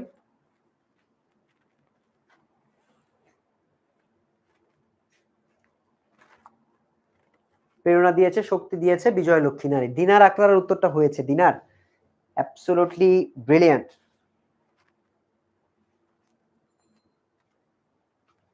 ওকে, ইউটিউবে স্প্যামিং বেশি হচ্ছে, ইউটিউবের কমেন্ট কি পড়বো না? তোমাদের কমেন্ট কি বাদ দিয়ে দিব তাহলে পড়া? স্প্যামিং না করে উত্তর দিলে পড়বো। আচ্ছা, হয়তো খইয়ের ধান ছড়াতেছে শিশু এক উঠানের ঘাসে, উদ্ধৃতাংশে প্রকাশ পেয়েছে শিশুর আনন্দ, স্বাধীনতা, দুরন্তপনা, একাগ্রতা। এটা খুবই জটিল একটা প্রশ্ন, এটা কিন্তু একটু ভালো করে পড়তে হবে। হয়তো খইয়ের ধান ছড়াতেছে শিশু এক উঠানের ঘাসে, উদ্ধৃতাংশে প্রকাশ পেয়েছে শিশুর কি? বলে ফেলো, উদ্দীপকে প্রকাশ পেয়েছে শিশুর কি? আনন্দ, স্বাধীনতা, দুরন্তপনা, একাগ্রতা। দেখছো কঠিন প্রশ্ন, নাম লেখা কুমিল্লা বোর্ডের। কঠিন প্রশ্ন হলেই দেখবা পাশে কুমিল্লা বোর্ড লেখা। এনায়েত হোসেন নিব না, নাম নাম এই উত্তর না দিলে তো নাম নিব না, উত্তর দিতে হবে ভাইয়া। উত্তর দিলে নাম নিব, সমস্যা নাই। আর নাম আমি সবারটা নিতে পারবো না, সবারটা যা যা সামনে আসতে নিচ্ছি। তুমি এটা নিয়ে টেনশন না করে তুমি প্রিপারেশনটা ভালো করে নাও, বৃত্তি পেতে হবে। নাম নেওয়ার মধ্যে তো কোনো লাভ নাই। বেনিফিট হচ্ছে তুমি যদি শিখতে পারো। তো এটার উত্তরটা দাও, দেখি তোমার নামটা আমি নিব। এটা কত নাম্বার? 44-এর বি বলছে অনেকে, আবার এও বলতেছে অনেকে। যেমন আনারুল বলছে এ, আর হাসি খুশি বলছে এ, আবার শারমিন রাহি বলছে বি। উত্তর হচ্ছে আনন্দ, এ। ঠিক আছে, বাচ্চাদের তো স্বাধীনতা ওরা তো ওভাবে বুঝে না, ও বুঝে আনন্দটা। সো উত্তর হচ্ছে আনন্দ। পরের প্রশ্ন, পরের প্রশ্ন। রূপসার ঘোলা জলে সাদা ছেঁড়া পালে কি ডিঙা, কে ডিঙা বায়? কিশোর, জেলে, মাঝি, একটি শিশু। রূপসার ঘোলা জল, এটা আমরা পড়েছি। রূপসার এই কোন নদীর নাম আছে এখান থেকে প্রশ্ন দেয়। যে অমুক কবিতায় কয়টা নবীর নাম বলা আছে, কি সেটা বলো। বলো কি হবে? এনায়েত উত্তর দাও তাড়াতাড়ি। সুমি উত্তর বলো, এটা কি হবে? এটা কিন্তু একদম কবিতার এক্সাক্ট লাইন থেকে দিয়েছে। সো যারা তোমরা বলতেছো কিশোর, তাদের উত্তর সঠিক হয়েছে। যারা তোমরা বলতেছো মাঝি, তাদের উত্তর ভুল হয়েছে। এখানে মাঝি নৌকা দেখেই মাঝি দাগায় দেওয়া যাবে না। এটা হচ্ছে একটা কিশোরের কথা এখানে বলা আছে, যে কিনা ছেঁড়া পালে ডিঙা বায়। ঠিক আছে, আবার আসিব ফিরে কবিতা, এটা খুবই চমৎকার একটা লাইন ছিল। আবার আসিব ফিরে কবিতায় কবি কি হওয়ার ইচ্ছা প্রকাশ করেন? হাঁস, পানকৌড়ি, লক্ষ্মী পেঁচা, বক। বলো। শেহনাজ আক্তার উত্তর দিয়েছে। কি মাহারাজুন আক্তার উত্তর দিয়েছো। এটা কয় নাম্বার? 46 নাম্বার। 46-এর উত্তর দাও। শামিমা ইয়াসমিন উত্তর দিয়েছে। আব্দুল্লাহ রামিম উত্তর দিয়েছে। মান্নান মৃধা উত্তর দিয়েছে। মিঠুন মন্ডল উত্তর দিয়েছে। আব্দুল্লাহ লাবিব উত্তর দিয়েছো, কারেক্ট অ্যান্সার হয়েছে, ভেরি গুড। এর উত্তর হচ্ছে সে পুকুরের পানিতে সাঁতার কাটতে চেয়েছিল হাঁস সেজে। হাঁস, সো এটা হচ্ছে হাঁস হবে। ঠিক আছে, আবার আসবে ফিরেতে কিন্তু এটা খুবই গুরুত্বপূর্ণ একটা এমসিকিউ, ঢাকা বোর্ডে আসছে, যারা ঢাকা বোর্ডে পরীক্ষা দিছো। খুবই গুরুত্বপূর্ণ এমসিকিউ। এটা হচ্ছে যে হাঁস সেজে সে মূলত ইয়াটা করতে চাইছে, হাঁস সেজে। আচ্ছা, এটার উত্তর বের হয়ে গেছে। এটার উত্তর হচ্ছে আবার আসিবে ফিরে কবিতায় কোন নদীর কথা উল্লেখ আছে? রূপসা নদীর কথা উল্লেখ আছে এবং এখানে একটা কিশোরের কথা উল্লেখ আছে। এই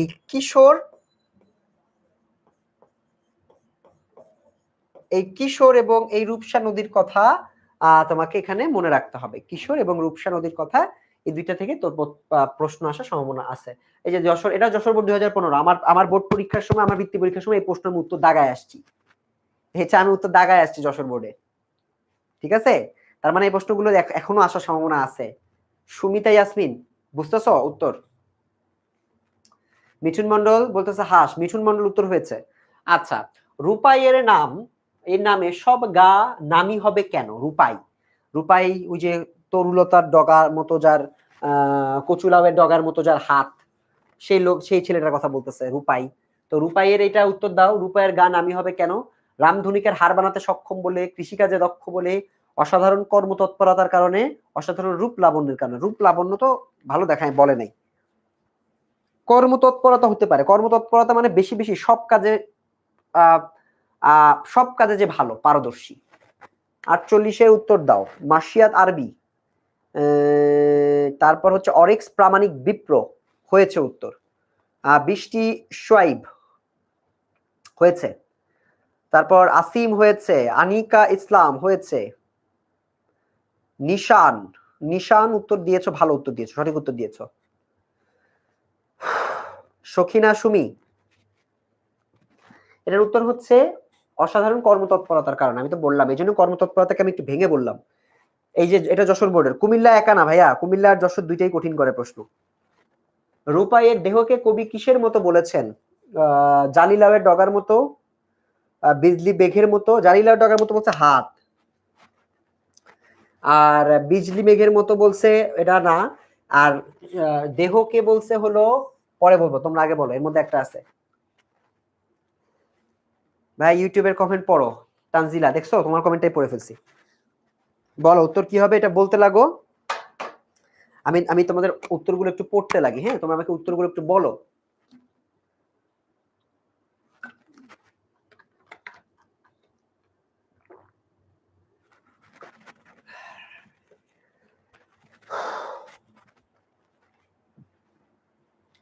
সো এটার উত্তর হচ্ছে তমাল তরুর মতো। হ্যাঁ, তমাল তরু ইজ দ্য কারেক্ট অ্যান্সার। ওর শরীরটা হচ্ছে তমাল তরু, দেহটা তমাল তরু। এটা একটু কঠিন মনে হতে পারে কারণ তথ্য একটু বেশি দেওয়া। সেটা হচ্ছে তমাল তরুর মতো। রূপায়ের শরীরকে কিসের সাথে তুলনা করা হয়েছে? তমাল তরু। একই প্রশ্ন দুইবার আসছে। আচ্ছা, ছেলে নয় ও, পাগল লোহা যেন, এই মন্তব্যটা কারা করেছেন? ছেলে নয় ও, পাগাল লোহা যেন। পাগাল লোহা মানে কি, এটাও আসে। আবার পাগাল লোহা যেন, এটা কে বলছে সেটাও আসে। এটা কে বলেছে? কে কে কারা? গ্রামবাসী, আখড়ার লোকেরা, লাঠিয়ালরা, বুড়োরা। 51 উত্তর বলো। আমরা অনেকগুলো এমসিকিউ করে ফেলছি। কালকে সায়েন্স এক্সাম হলে লাইভটা এক্ষুনি শেয়ার করো। শেয়ার করে তুমি পড়াশোনা করতে যাও, পরে এসে লাইভটা দেখে নিও। আর আরেকটা কাজ করতে পারো, এখনো যারা লাইভটায় কোনো লাইক বা রিয়াক্ট করো নাই, তারা একটা চালাকি কাজ করবা। ফেসবুক অ্যালগরিদমকে তোমরা তোমাদের দিকে রাখার জন্য একটা রিয়াক্ট করে রাখো, যাতে করে এই পোস্টটা আবার এরকম পোস্ট তোমার সামনে আসতে থাকে। বৃত্তি পরীক্ষার সকল সাজেশন যেন তোমার সামনে আসতে থাকে। জাস্ট লাইক দিয়ে রাখো, 10 মিনিট স্কুলকে ফলো দিয়ে রাখো বা লাইক দিয়ে রাখো, চলে আসবে। ঠিক আছে, এটা ফেসবুক অ্যালগরিদম আর কি। যে পোস্টে লাইক দিবা ওই পোস্ট বেশি বেশি আসে। ঠিক আছে,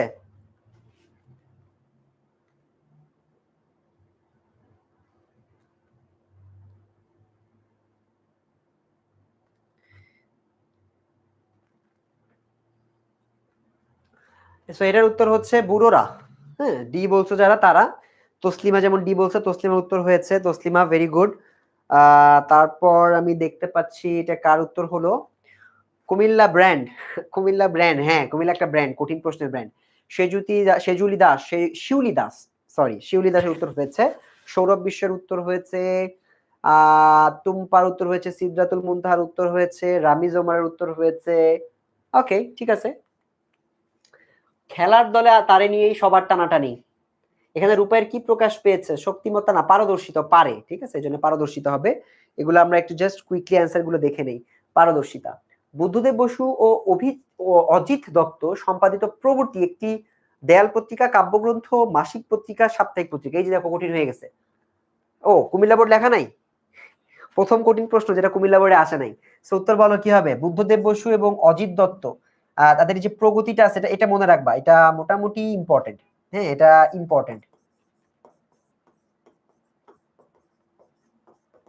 সো এটা তোমাদের পড়তে হবে। প্রগতি একটি, এটা হচ্ছে একটা পত্রিকা, এটা আমি বলে দিলাম। এখন কোন পত্রিকাটা বের করো, কোন পত্রিকাটা বের করো। সাপ্তাহিক পত্রিকা বলতেছো 53? না, সাপ্তাহিক পত্রিকা কি হবে? চিন্তা করো তো, সাপ্তাহিক পত্রিকা হবে না, এটা হচ্ছে একটা মাসিক পত্রিকা।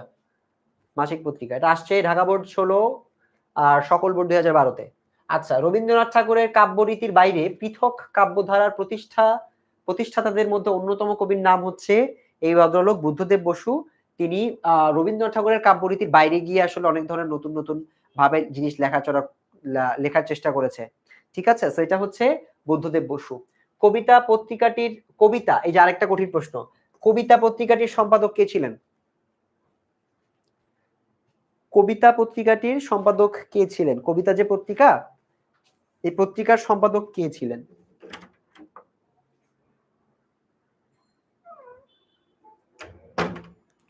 কবিতা পত্রিকাটির সম্পাদক কে ছিলেন? রবীন্দ্রনাথ ঠাকুর, বুদ্ধদেব বসু নাকি কাজী নজরুল ইসলাম? রবীন্দ্রনাথ ঠাকুর, বুদ্ধদেব বসু, কাজী নজরুল ইসলাম নাকি জীবনানন্দ দাশ? দেখি তোমরা বলতে পারো কিনা, গুগল করো না, গুগল না করে বলো। এটা কত? 55 নাম্বার, 54 না 55 নাম্বার, 55। একজন বলছে বুদ্ধদেব বসু, একজন বলতেছে, ওকে বেশিরভাগ তোমরা বুদ্ধদেব বসুই বলতেছো। Buddhadeb Basu is the correct answer. এটা বুঝতে পারছো কারণ এটা পর পর আসছে তো। আগেরটা বুদ্ধদেব বসু ছিল, ওই জায়গা থেকে আন্দাজ করে বলছো, ঠিক আছে, সমস্যা নাই। ঝড় এলে ডেকো আমারে ছোকানু যেন সুখে, আচ্ছা, ঝড় এলো ডেকো আমারে ছোকানু যেন সুখে ঘুম যায়, এই উক্তিটিতে প্রকাশ পেয়েছে কি? আমরা এখানে কানাই ছোকানুর একটা সম্পর্ক দেখি। সেখানে আমরা দেখতেছি যে এখানে ঝড় যদি আসে, ঝড় আসলে আমাকে ডাকতে হবে। সেখানে আমি যেহেতু একজন হয়ে আরেকজনকে আমি টেক কেয়ার করতেছি, সেখানে দায়িত্ববোধ অবশ্যই আছে।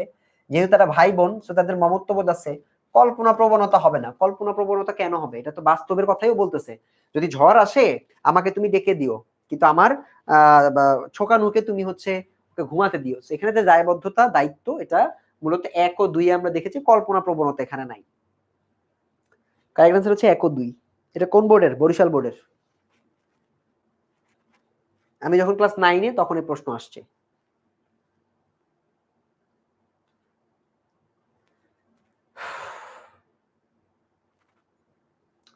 নদীর স্বপ্ন কবিতায় চিত্রিত হয়েছে এক কিশোরের নৌকা ভ্রমণের কল্পনা। এটা অনেকগুলো বোর্ডে আসছে, সে বোর্ডের নামগুলো এখানে লেখা জাস্ট। বনের প্রতি ভাইয়ের মমতা, প্রকৃতির বিচিত্র রূপ। এটার উত্তরটা আমার কাছেও কনফিউজিং লাগতেছে, বাট আমি জানি উত্তরটা কি। এটা তিনটাই। প্রকৃতির বিচিত্র রূপটা কেন হবে?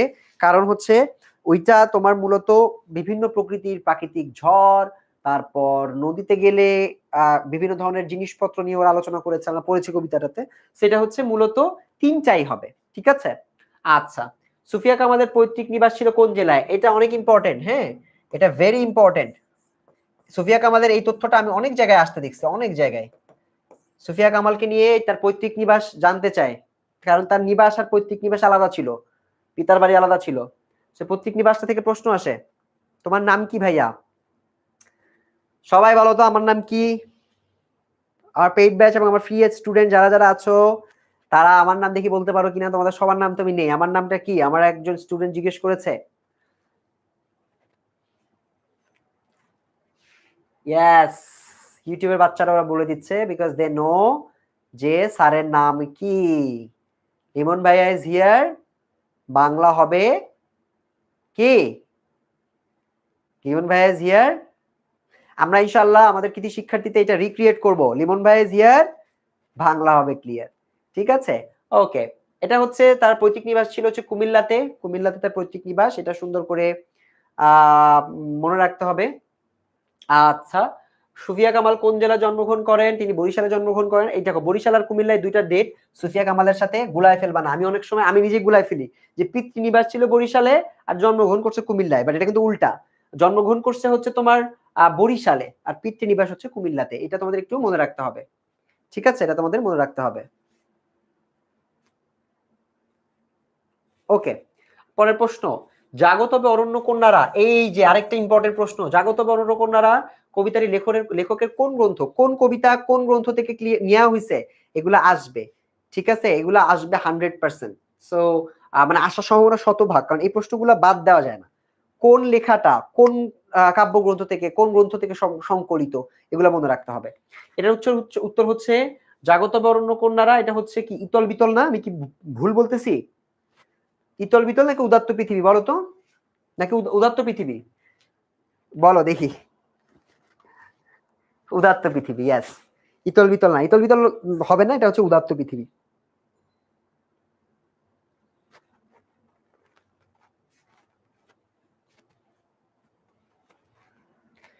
ভাইয়া ওর যে নৌকার কথা বললেন, এটা তো কল্পনা ছিল না। শুনো, একটা জিনিস চিন্তা করো, কল্পনা প্রবণ তো না। ওই যে ঘটনাটা, যে আমাকে ডেকে দিও, এটা তো কল্পনার কথা না। এখানে মেইন কথাটা হইতেছে যে ওর কি প্রকাশ পাইছে, কল্পনা প্রবণতা প্রকাশ পাচ্ছে না। কল্পনা প্রবণতা প্রকাশ পাইতো যদি ও অনেক ওই কবিতা লাইনটাতে যদি এরকম কিছু বুঝাইতো যে আকাশ ভেঙে পড়তেছে, অমুক জিনিস লাভ দিতেছে, এরকম কিছু তো দেওয়া নাই। ঠিক আছে, সেই জন্য আমরা ওই লাইনটা দ্বারা কল্পনা প্রবণতা আসলে বুঝাচ্ছে না।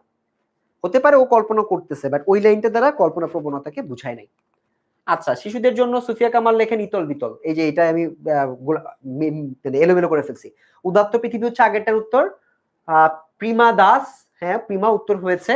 এটা হচ্ছে ইতল বিতল হবে। ইতল বিতল হচ্ছে তারই লেখা, এবং উদাত্ত পৃথিবী যেটা তোমরা পড়লা, উদাত্ত পৃথিবী হলো আমাদের ওই জাগত বরণ্য কোনো একটা নেওয়া হয়েছে উদাত্ত পৃথিবী থেকে। আচ্ছা, কবি সুফিয়া কামালের ৭১-এর ডায়েরি কোন ধরনের রচনা বলো? আহমেদুল ইসলাম, আমদাদুল ইসলাম, বলো।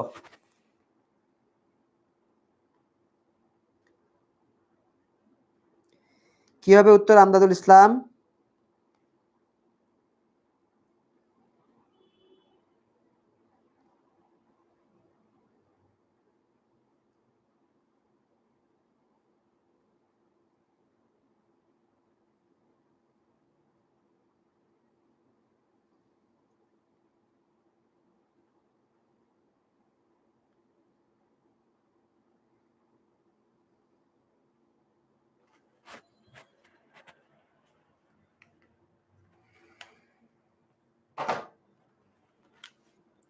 হয়েছে?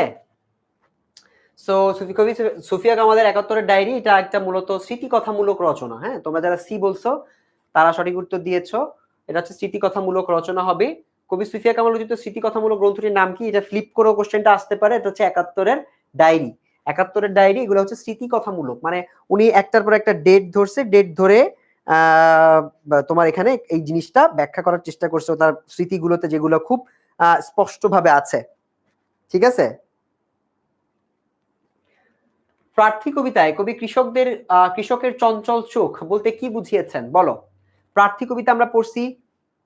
প্রার্থী কবিতায় কৃষকের চঞ্চল চোখ বলতে কি বোঝানো হয়েছে? কৃষকের চঞ্চল চোখ বলো আমাকে। কৃষকের চঞ্চল চোখ বলতে কি বোঝানো হয়েছে? প্রার্থী কবিতায় কবি কৃষকের চঞ্চল চোখ বলতে বুঝিয়েছেন কি? অসংখ্য লালসা, অধীর প্রতীক্ষা, সুখের নিশানা, বিরহের ব্যথা। চঞ্চল চোখ, চঞ্চল চোখ কি খুশিতে চঞ্চল থাকে, নাকি কোনো কিছু খুঁজতে থাকলে তোমার চঞ্চল থাকে? এটা তো বলতে হবে। এটা হচ্ছে মূলত তাদের অধীর যে প্রতীক্ষা, কোনো কিছুর অপেক্ষায় থাকলে, কোনো কিছু একটা আসতেছে, খুঁজতেছে তারা। সো এটাকে বলা হয় হচ্ছে তোমার অধীর প্রতীক্ষা। বোঝা গিয়েছে? এটা হচ্ছে অধীর প্রতীক্ষা। আচ্ছা, পরবর্তীটা, প্রার্থী কবিতায় কবি সূর্যের অবদান থেকে কি নিতে চান? প্রেরণা, শক্তি, আলো, তেজ, বলো।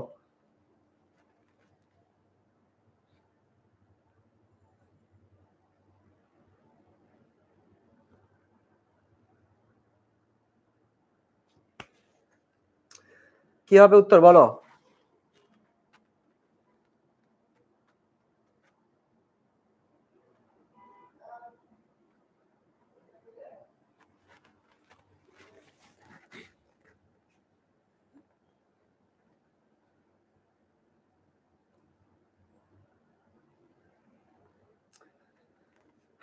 কাশফিয়া আক্তার উত্তর দিয়েছে। কাশফিয়া আমার অনলাইন ব্যাচের student. Yes, I know your name Kashfia. Raisa বলতেছে ডি হবে তেজ। ইয়েস, সূর্য থেকে ওরা তেজ না প্রেরণা নেওয়ার চেষ্টা করছে। ঠিক আছে।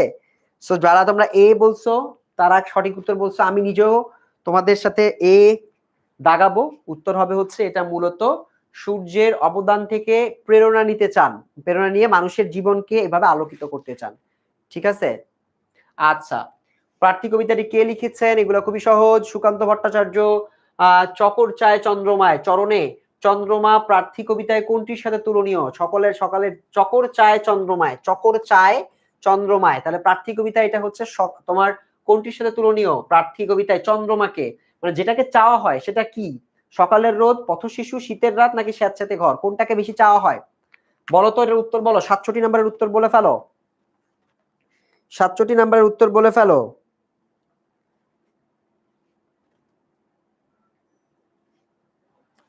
সাতষট্টি নম্বর উত্তর কি? চকর চায় চন্দ্রমায় চরণে চন্দ্রমা প্রার্থী কবিতার কোনটির সাথে তুলনীয়? সকালের রোদ, পথশিশু, শীতের রাত, স্যাঁতস্যাঁতে ঘর।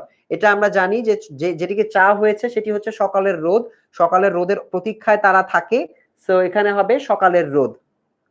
ঠিক আছে, এটা হচ্ছে সকলের রোদ, সকালের রোদ।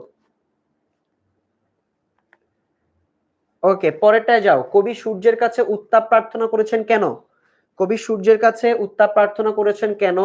মানসিক অস্থিরতা দূর করতে, বৈষম্য দূর করতে, পীড়িতদের সাহায্য করতে, নিচুতলায় মানুষের প্রতি গভীর মমতা থেকে চেয়েছেন। তো প্রার্থনা করেছেন কেন আমাকে বলো।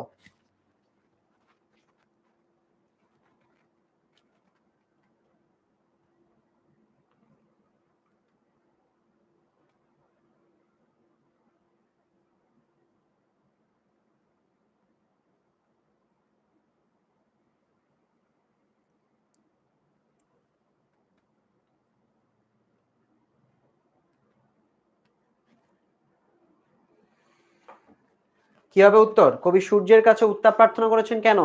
মানসিক অস্থিরতা দূর করতে, বৈষম্য দূর করতে, পীড়িতদের সাহায্য করতে, নিচুতলা মানুষের প্রতি গভীর মমতাবোধ থেকে। সো তোমাদের উত্তরগুলো একটু পড়ি। অনেকে বলতেছো বি হবে, ৬৮ বি বলছো, বৈষম্য দূর করতে। তারপর তাসনুবা অরিন বলতেছে বি।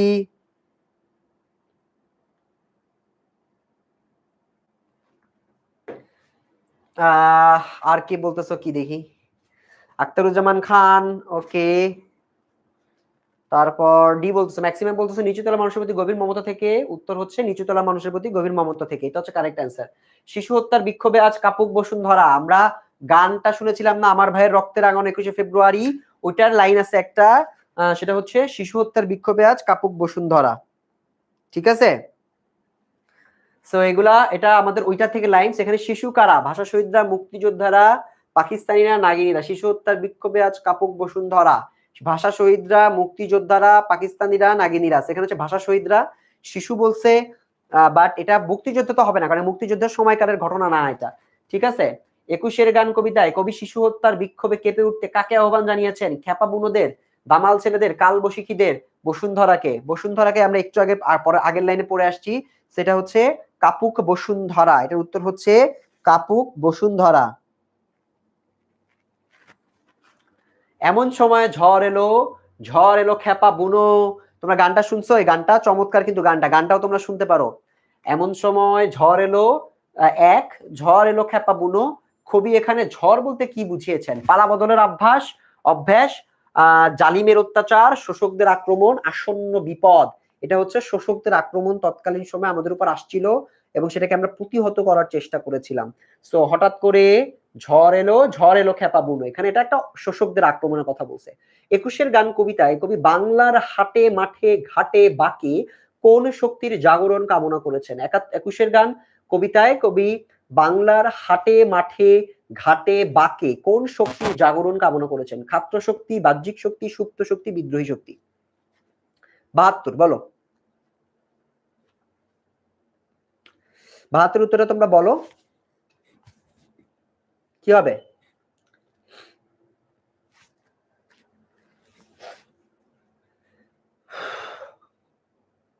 পিপাসা পেয়েছে আমার, একটু পানি খাই, তোমরা উত্তরটা দিতে লাগো।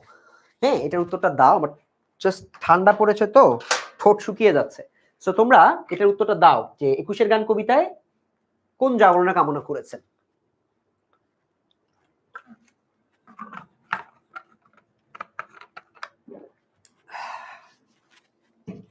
ওকে, পরেরটা যাই।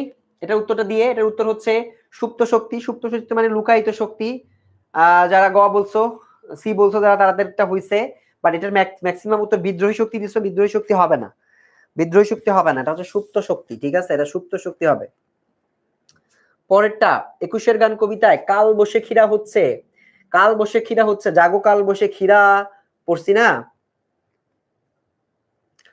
জাগো কাল বসে ক্ষীরা, ভাষা শহীদ জাগ্রত বাঙালি, সন্তান হারা মা, পাকিস্তানি শাসক, কাল বসে ক্ষীরা, বলো কি হবে? এর উত্তর হচ্ছে জাগ্রত বাঙালি। ঠিক আছে, জাগো কাল বসে ক্ষীরা, তো জাগ্রত, জাগো কাল বসে ক্ষীরা তার মানে জাগ্রত বাঙালিদেরকে বোঝানো হয়েছে এটা। 21-এর গান কবিতায় কি হত্যার বিক্ষোভে বসুন্ধরা কেঁপে উঠেছিল? কে বলতে পারবেন? আনন্দ পাঠের ক্লাস কি নিবেন? অবশ্যই নিব। তোমাদের তো আমি বলেছি তোমাদের বৃত্তি পরীক্ষার আগে 5টা ক্লাস আমার সাথে, 5টা, এটা 2 নাম্বার, আরো 3টা ক্লাস। আনন্দ পাঠ একটা পাবা, ব্যাকরণ 2টা পাবা। ব্যাকরণের একটাই শুধু ব্যাকরণ পড়াবো, আর আরেকটায় ব্যাকরণ প্লাস ভাব সম্প্রসারণ, সারাংশ, সারমর্ম সুন্দর করে দেখাই দিব কোনটা কোনটা বেশি ইম্পর্টেন্ট। বুঝতে পারছি? সো 5টা ক্লাস পাবা, এটা মাত্র সেকেন্ড ক্লাস, কোনো সমস্যা না, আনন্দ পাঠের ক্লাসও আসবে। আচ্ছা, 21-এর গান কবিতায় কি হত্যার বিক্ষোভে বসুন্ধরা কেঁপে উঠেছিল? সোনার ছেলের হত্যা, ভাই হত্যা, শিশু হত্যা, বোন হত্যা। শিশু হত্যা আমরা পড়ছি, শিশু হত্যার বিক্ষোভে আজ কাপুক বসুন্ধরা, আমরা লাইনটা পড়েছি। আচ্ছা, সো আমাদের এমসিকিউ আমরা পড়লাম 74 এমসিকিউ। এখন আমাকে বলো তো কার কয়টা হয়েছে? তোমাদের কি মনে হয় কাদের 74টার মধ্যে 74টাই হয়েছে? কার কার? এমনকি একজনও আসো? মিথ্যা কথা বলবা না। আর যদি গুনতে পারো যে ভাই আমার 3টা ভুল গেছে, তাহলে তুমি 71 পাইছো। আমাকে এটা একটু বলো তো দেখি, এখানেই তোমাদের একটা পরীক্ষা হয়ে যাক, দেখি কে কে তোমরা বৃত্তি পাবে। ওকে, উত্তরে কি হবে বলো? রুটিন লাগবে, রুটিন দিয়ে দেওয়া হয়েছে তোমাদের। দেখো কমেন্টে একটা গ্রুপ দেওয়া আছে, সুপার 8 ক্লাস 8 সুপার স্টুডেন্টস, ওই গ্রুপটাতে যাও, 10 MS এর ওই গ্রুপে রুটিন দেওয়া আছে। আচ্ছা, দেখি কত পাইছো। 70টা হয়েছে আশিক হাকিমের, ভেরি গুড, মানে 4টা ভুল গেছে, তাও তো ভালোই ভুল গেছে। মিন্নাতুন মিতু 73টা। ওকে, আমার মেয়ের নাম দিনার। ওকে, দিনার, দিনারের নাম নিয়ে ফেলছি। রিফাত আছে আমার সাথে। 72টা হয়েছে তৌশিক ভুইয়া, 2টা ভুল গেছে, ঠিক আছে। এনায়েতের 65টা হয়েছে। এনায়েত আরো ভালো করতে হবে, পড়তে হবে, ক্লাসটা বারবার করো, আর এই যে এই ভিডিওটা শেয়ার করে রাখো, আর রিয়াক্ট কমেন্ট করো, মানে রিয়াক্ট করে রাখো, তাহলে ভিডিও তোমার সামনে বারবার যাবে, আবার রিভিশন দিয়ে নিও। ঠিক আছে, 5টা ভুল হয়েছে খোকন মিয়ার। 5টা ভুল হলে সমস্যা নাই, তুমি যদি 59 69 পাও সমস্যা নাই, 70 69 পর্যন্ত অ্যাকসেপ্টেবল। তুমি কমেন্টই দেখলে বুঝতে পারো তুমি কতটুকু ভালো পিছায় আসো বা আগায় আসো। তোমার কমেন্টের ফ্রেন্ডরাই দেখো বলতেছে 73 65 68 72 এরকম পেয়েছে। তো সারা বাংলাদেশ থেকে মানুষ ক্লাস করতেছে, ঠিক আছে। সো তুমি তোমার অবস্থাটা তুমি বুঝতে পারবা। আচ্ছা, এবার আমরা একটু অ্যাজ প্রমিসড আমরা একটু সৃজনশীল দেখবো। সৃজনশীল দেখবো, আমাদের সৃজনশীলটা কি কি সৃজনশীল কবিতা থেকে আসতে পারে। প্রথমটা হচ্ছে সৃজনশীল কবিতা। সৃজনশীলে না উদ্দীপকে তুমি কবিতাই পাবা, মোস্টলি কবিতাই দিয়ে দেয়, এখন একটা কবিতা দিয়ে দেয়। যেমন ধরো বামুন ক্ষুদ্র বৃহৎ ক্ষুদ্র, না বামুন শূদ্র বৃহৎ ক্ষুদ্র, কৃত্রিম ভেদ ধুলায় লোটে, রাগে অনুরাগে নিদ্রিত জাগে, আসল মানুষ প্রকট হয়, বর্ণে বর্ণে নাইরে বিশেষ, নিখিলে জগৎ ব্রহ্মময়, বংশে বংশে নাহিক তফাৎ, বনেদি কি আর গড় বনেদি। হ্যাঁ, ঠিক আছে। সো লাইনটা জাস্ট এন্ডিং লাইনটা পর্যন্ত যদি আমরা পড়ি, আমরা বুঝতেছি যে মানুষের আসলে জাতটা কি সেটা নিয়েই এই লাইনগুলো দেওয়া আছে। লালন শাহ কি ধরনের কবি? মরমী রস ব্যঞ্জন দিয়ে লেখা কবি, ঠিক আছে, এটা তো আমরা জানি। তারপর হচ্ছে লালন কয় জেতের কুরূপ দেখলাম না নজরে, এটা জাতের যে কি রূপ সেটা সে খুব সুন্দর করে দেখতে পায়নি বা সেটা দেখতে চায় না। সেখানে লালন যে জেতের রূপকে তোমার ডিনাই করেছে, এই ডিনাই করার জিনিসটাকে আমরা এই কবিতাটায় দেখতে পাচ্ছি। উদ্দীপকে মানব ধর্ম কবিতার কোন দিকটি ফুটে উঠেছে? আমরা দেখেছি এখানে মানব ধর্ম কবিতায় আমাদের যে একজন কে গরিব আর কে হচ্ছে বনেদি, কে গরিব কে বনেদি, বা কে আসলে বড় লোক কে গরিব, বা তার জাতটা আসলে কেমন, এই জাতের পার্থক্যটাকে আসলে খুব সুন্দর করে এখানে দেখানো হয়েছে যে জাতের পার্থক্যটা আসলে ইনভ্যালিড, ভালো না, সেটা আমরা এই সিকিউতে পেতে পারি। আচ্ছা, মিছামণি মুক্তা হেম স্বদেশের প্রিয় প্রেম, তার চেয়ে রত্ন নাহি আর, সুধা করে কত সুধা, দূর করে তৃষ্ণা ক্ষুধা, স্বদেশের শুভ সমাচার, কত রূপ স্নেহ করি, দেশের কুকুর ধরি, বিদেশের ঠাকুর ফেলিয়া। এটা আমরা দেখেই বুঝতেছি যেহেতু মাতৃভূমি নিয়ে লেখা, তার মানে এটা বঙ্গভূমির প্রতি কবিতা থেকে আসছে। তো এই কবিতা থেকে আমরা কি কি দেখতে পাচ্ছি? বঙ্গভূমির প্রতি কবিতা কি ধরনের কবিতা লিখলা? জীবন নদের নীর স্থির নয় কেন?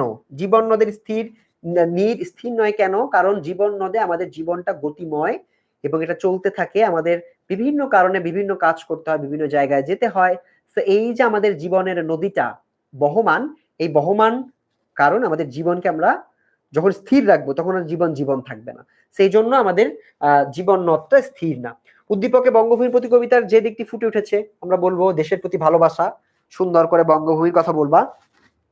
উদ্দীপক ও বঙ্গভূমির প্রতি কবিতার মূল চেতনা একই ধারায় প্রবাহিত। এগুলো একই, গ আর ঘ কাছাকাছি প্রশ্ন, তো কাছাকাছি উত্তর দিতে হবে। আচ্ছা, 2 বিঘা জমি কবিতায় পাঠের উদ্দেশ্য কি লিখবা? তোমার একদম বইতে সরাসরি পাঠের উদ্দেশ্য দেওয়া আছে। চেয়ে দেখো মোর আছে বড় জোর, মরিবার মতো ঠাই, উক্তিতে বর্ণনা করো।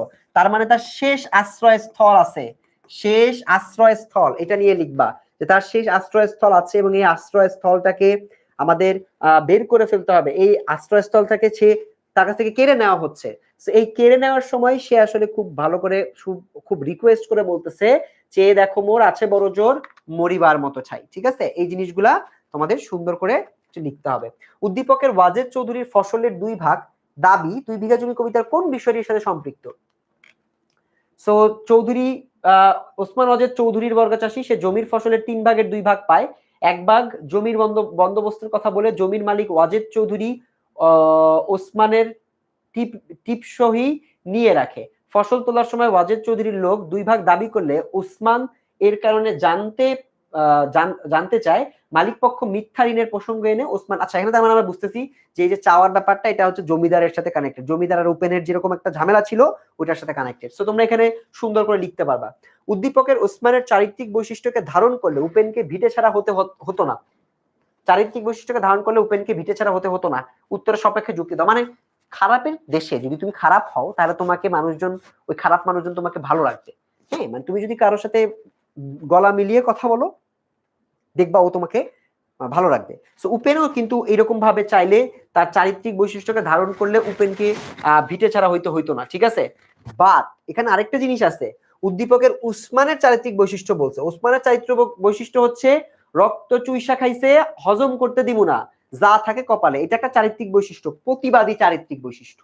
তো এটা যদি উপেনের থাকতো, উপেনও মিথ্যে দেনার ক্ষতে যাইতো না, ওই বলতো হজম করতে দিব না। উপেন তো নরম ছিল, বলছে যে ভিক্ষা চাচ্ছিল। ঠিক আছে, সেই জন্য এখানে 2টা পার্থক্য আছে এবং উপেনের এই অবস্থার জন্য উপেন নিজেই দায়ী।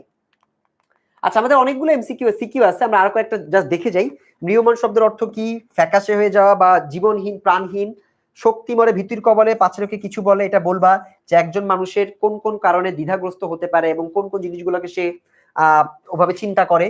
উদ্দীপকে সোহেল পাঁচে লোকে কিছু বলে কবিতায় যে শ্রেণীর প্রতিনিধিত্ব করছে, সোহেলকে তুমি পড়বা।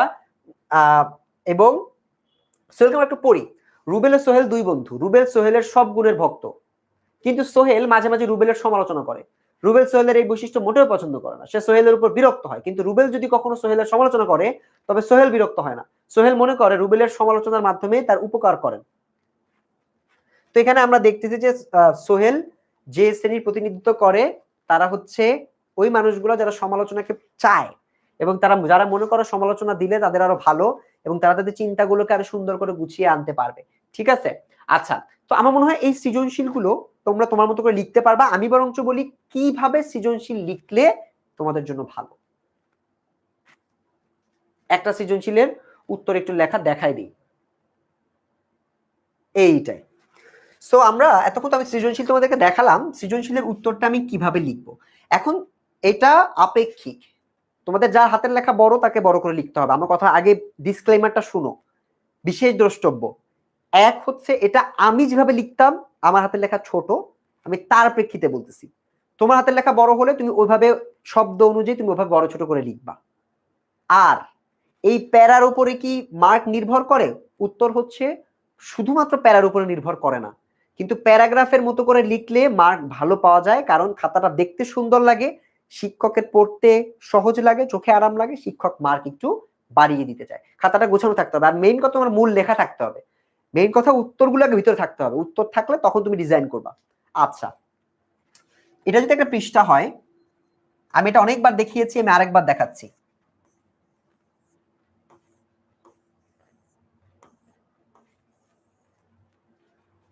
চারটা পৃষ্ঠা লিখলাম, আমি এখানে লিখবো ক, হ্যাঁ 1 নং প্রশ্নের উত্তর ক, এখান থেকে শুরু করে এই পর্যন্ত আমি লিখলাম। আবার আমি লিখবো খ, খ নাম্বারে তোমার হাতের লেখা যদি ছোট হয় আমার মতো, এখান থেকে এই একটা প্যারা দিয়ে দাঁড়িয়ে দিবা, অবশ্যই একবারে লিখলে মার্ক পাবা না 100%। এখান থেকে আবার দ্বিতীয় প্যারা শুরু করবা করবা করবা, এখানে অনেকগুলো লাইন তোমার ধরবে, ঠিক আছে, যদি আমার মতো ছোট হাতের লেখা হয়, এই পর্যন্ত এসে লিখলে তুমি তোমার খ নাম্বারটা লিখতে পারবা।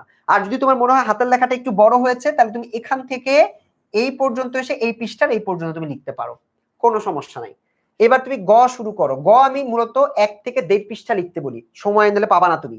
সো এরকম ভাবে তুমি গ গুলো, এটা হচ্ছে একটা প্যারা, তারপর এটা হচ্ছে দ্বিতীয় প্যারা, আর তৃতীয় প্যারাটা তুমি এখান থেকে লেখা শুরু করো, লেখা শুরু করে তুমি হয়তো এই পর্যন্ত দিলা, বা আরেকটু বাড়িয়ে লিখলা যদি তোমার হাতের লেখাটা বড় হয়।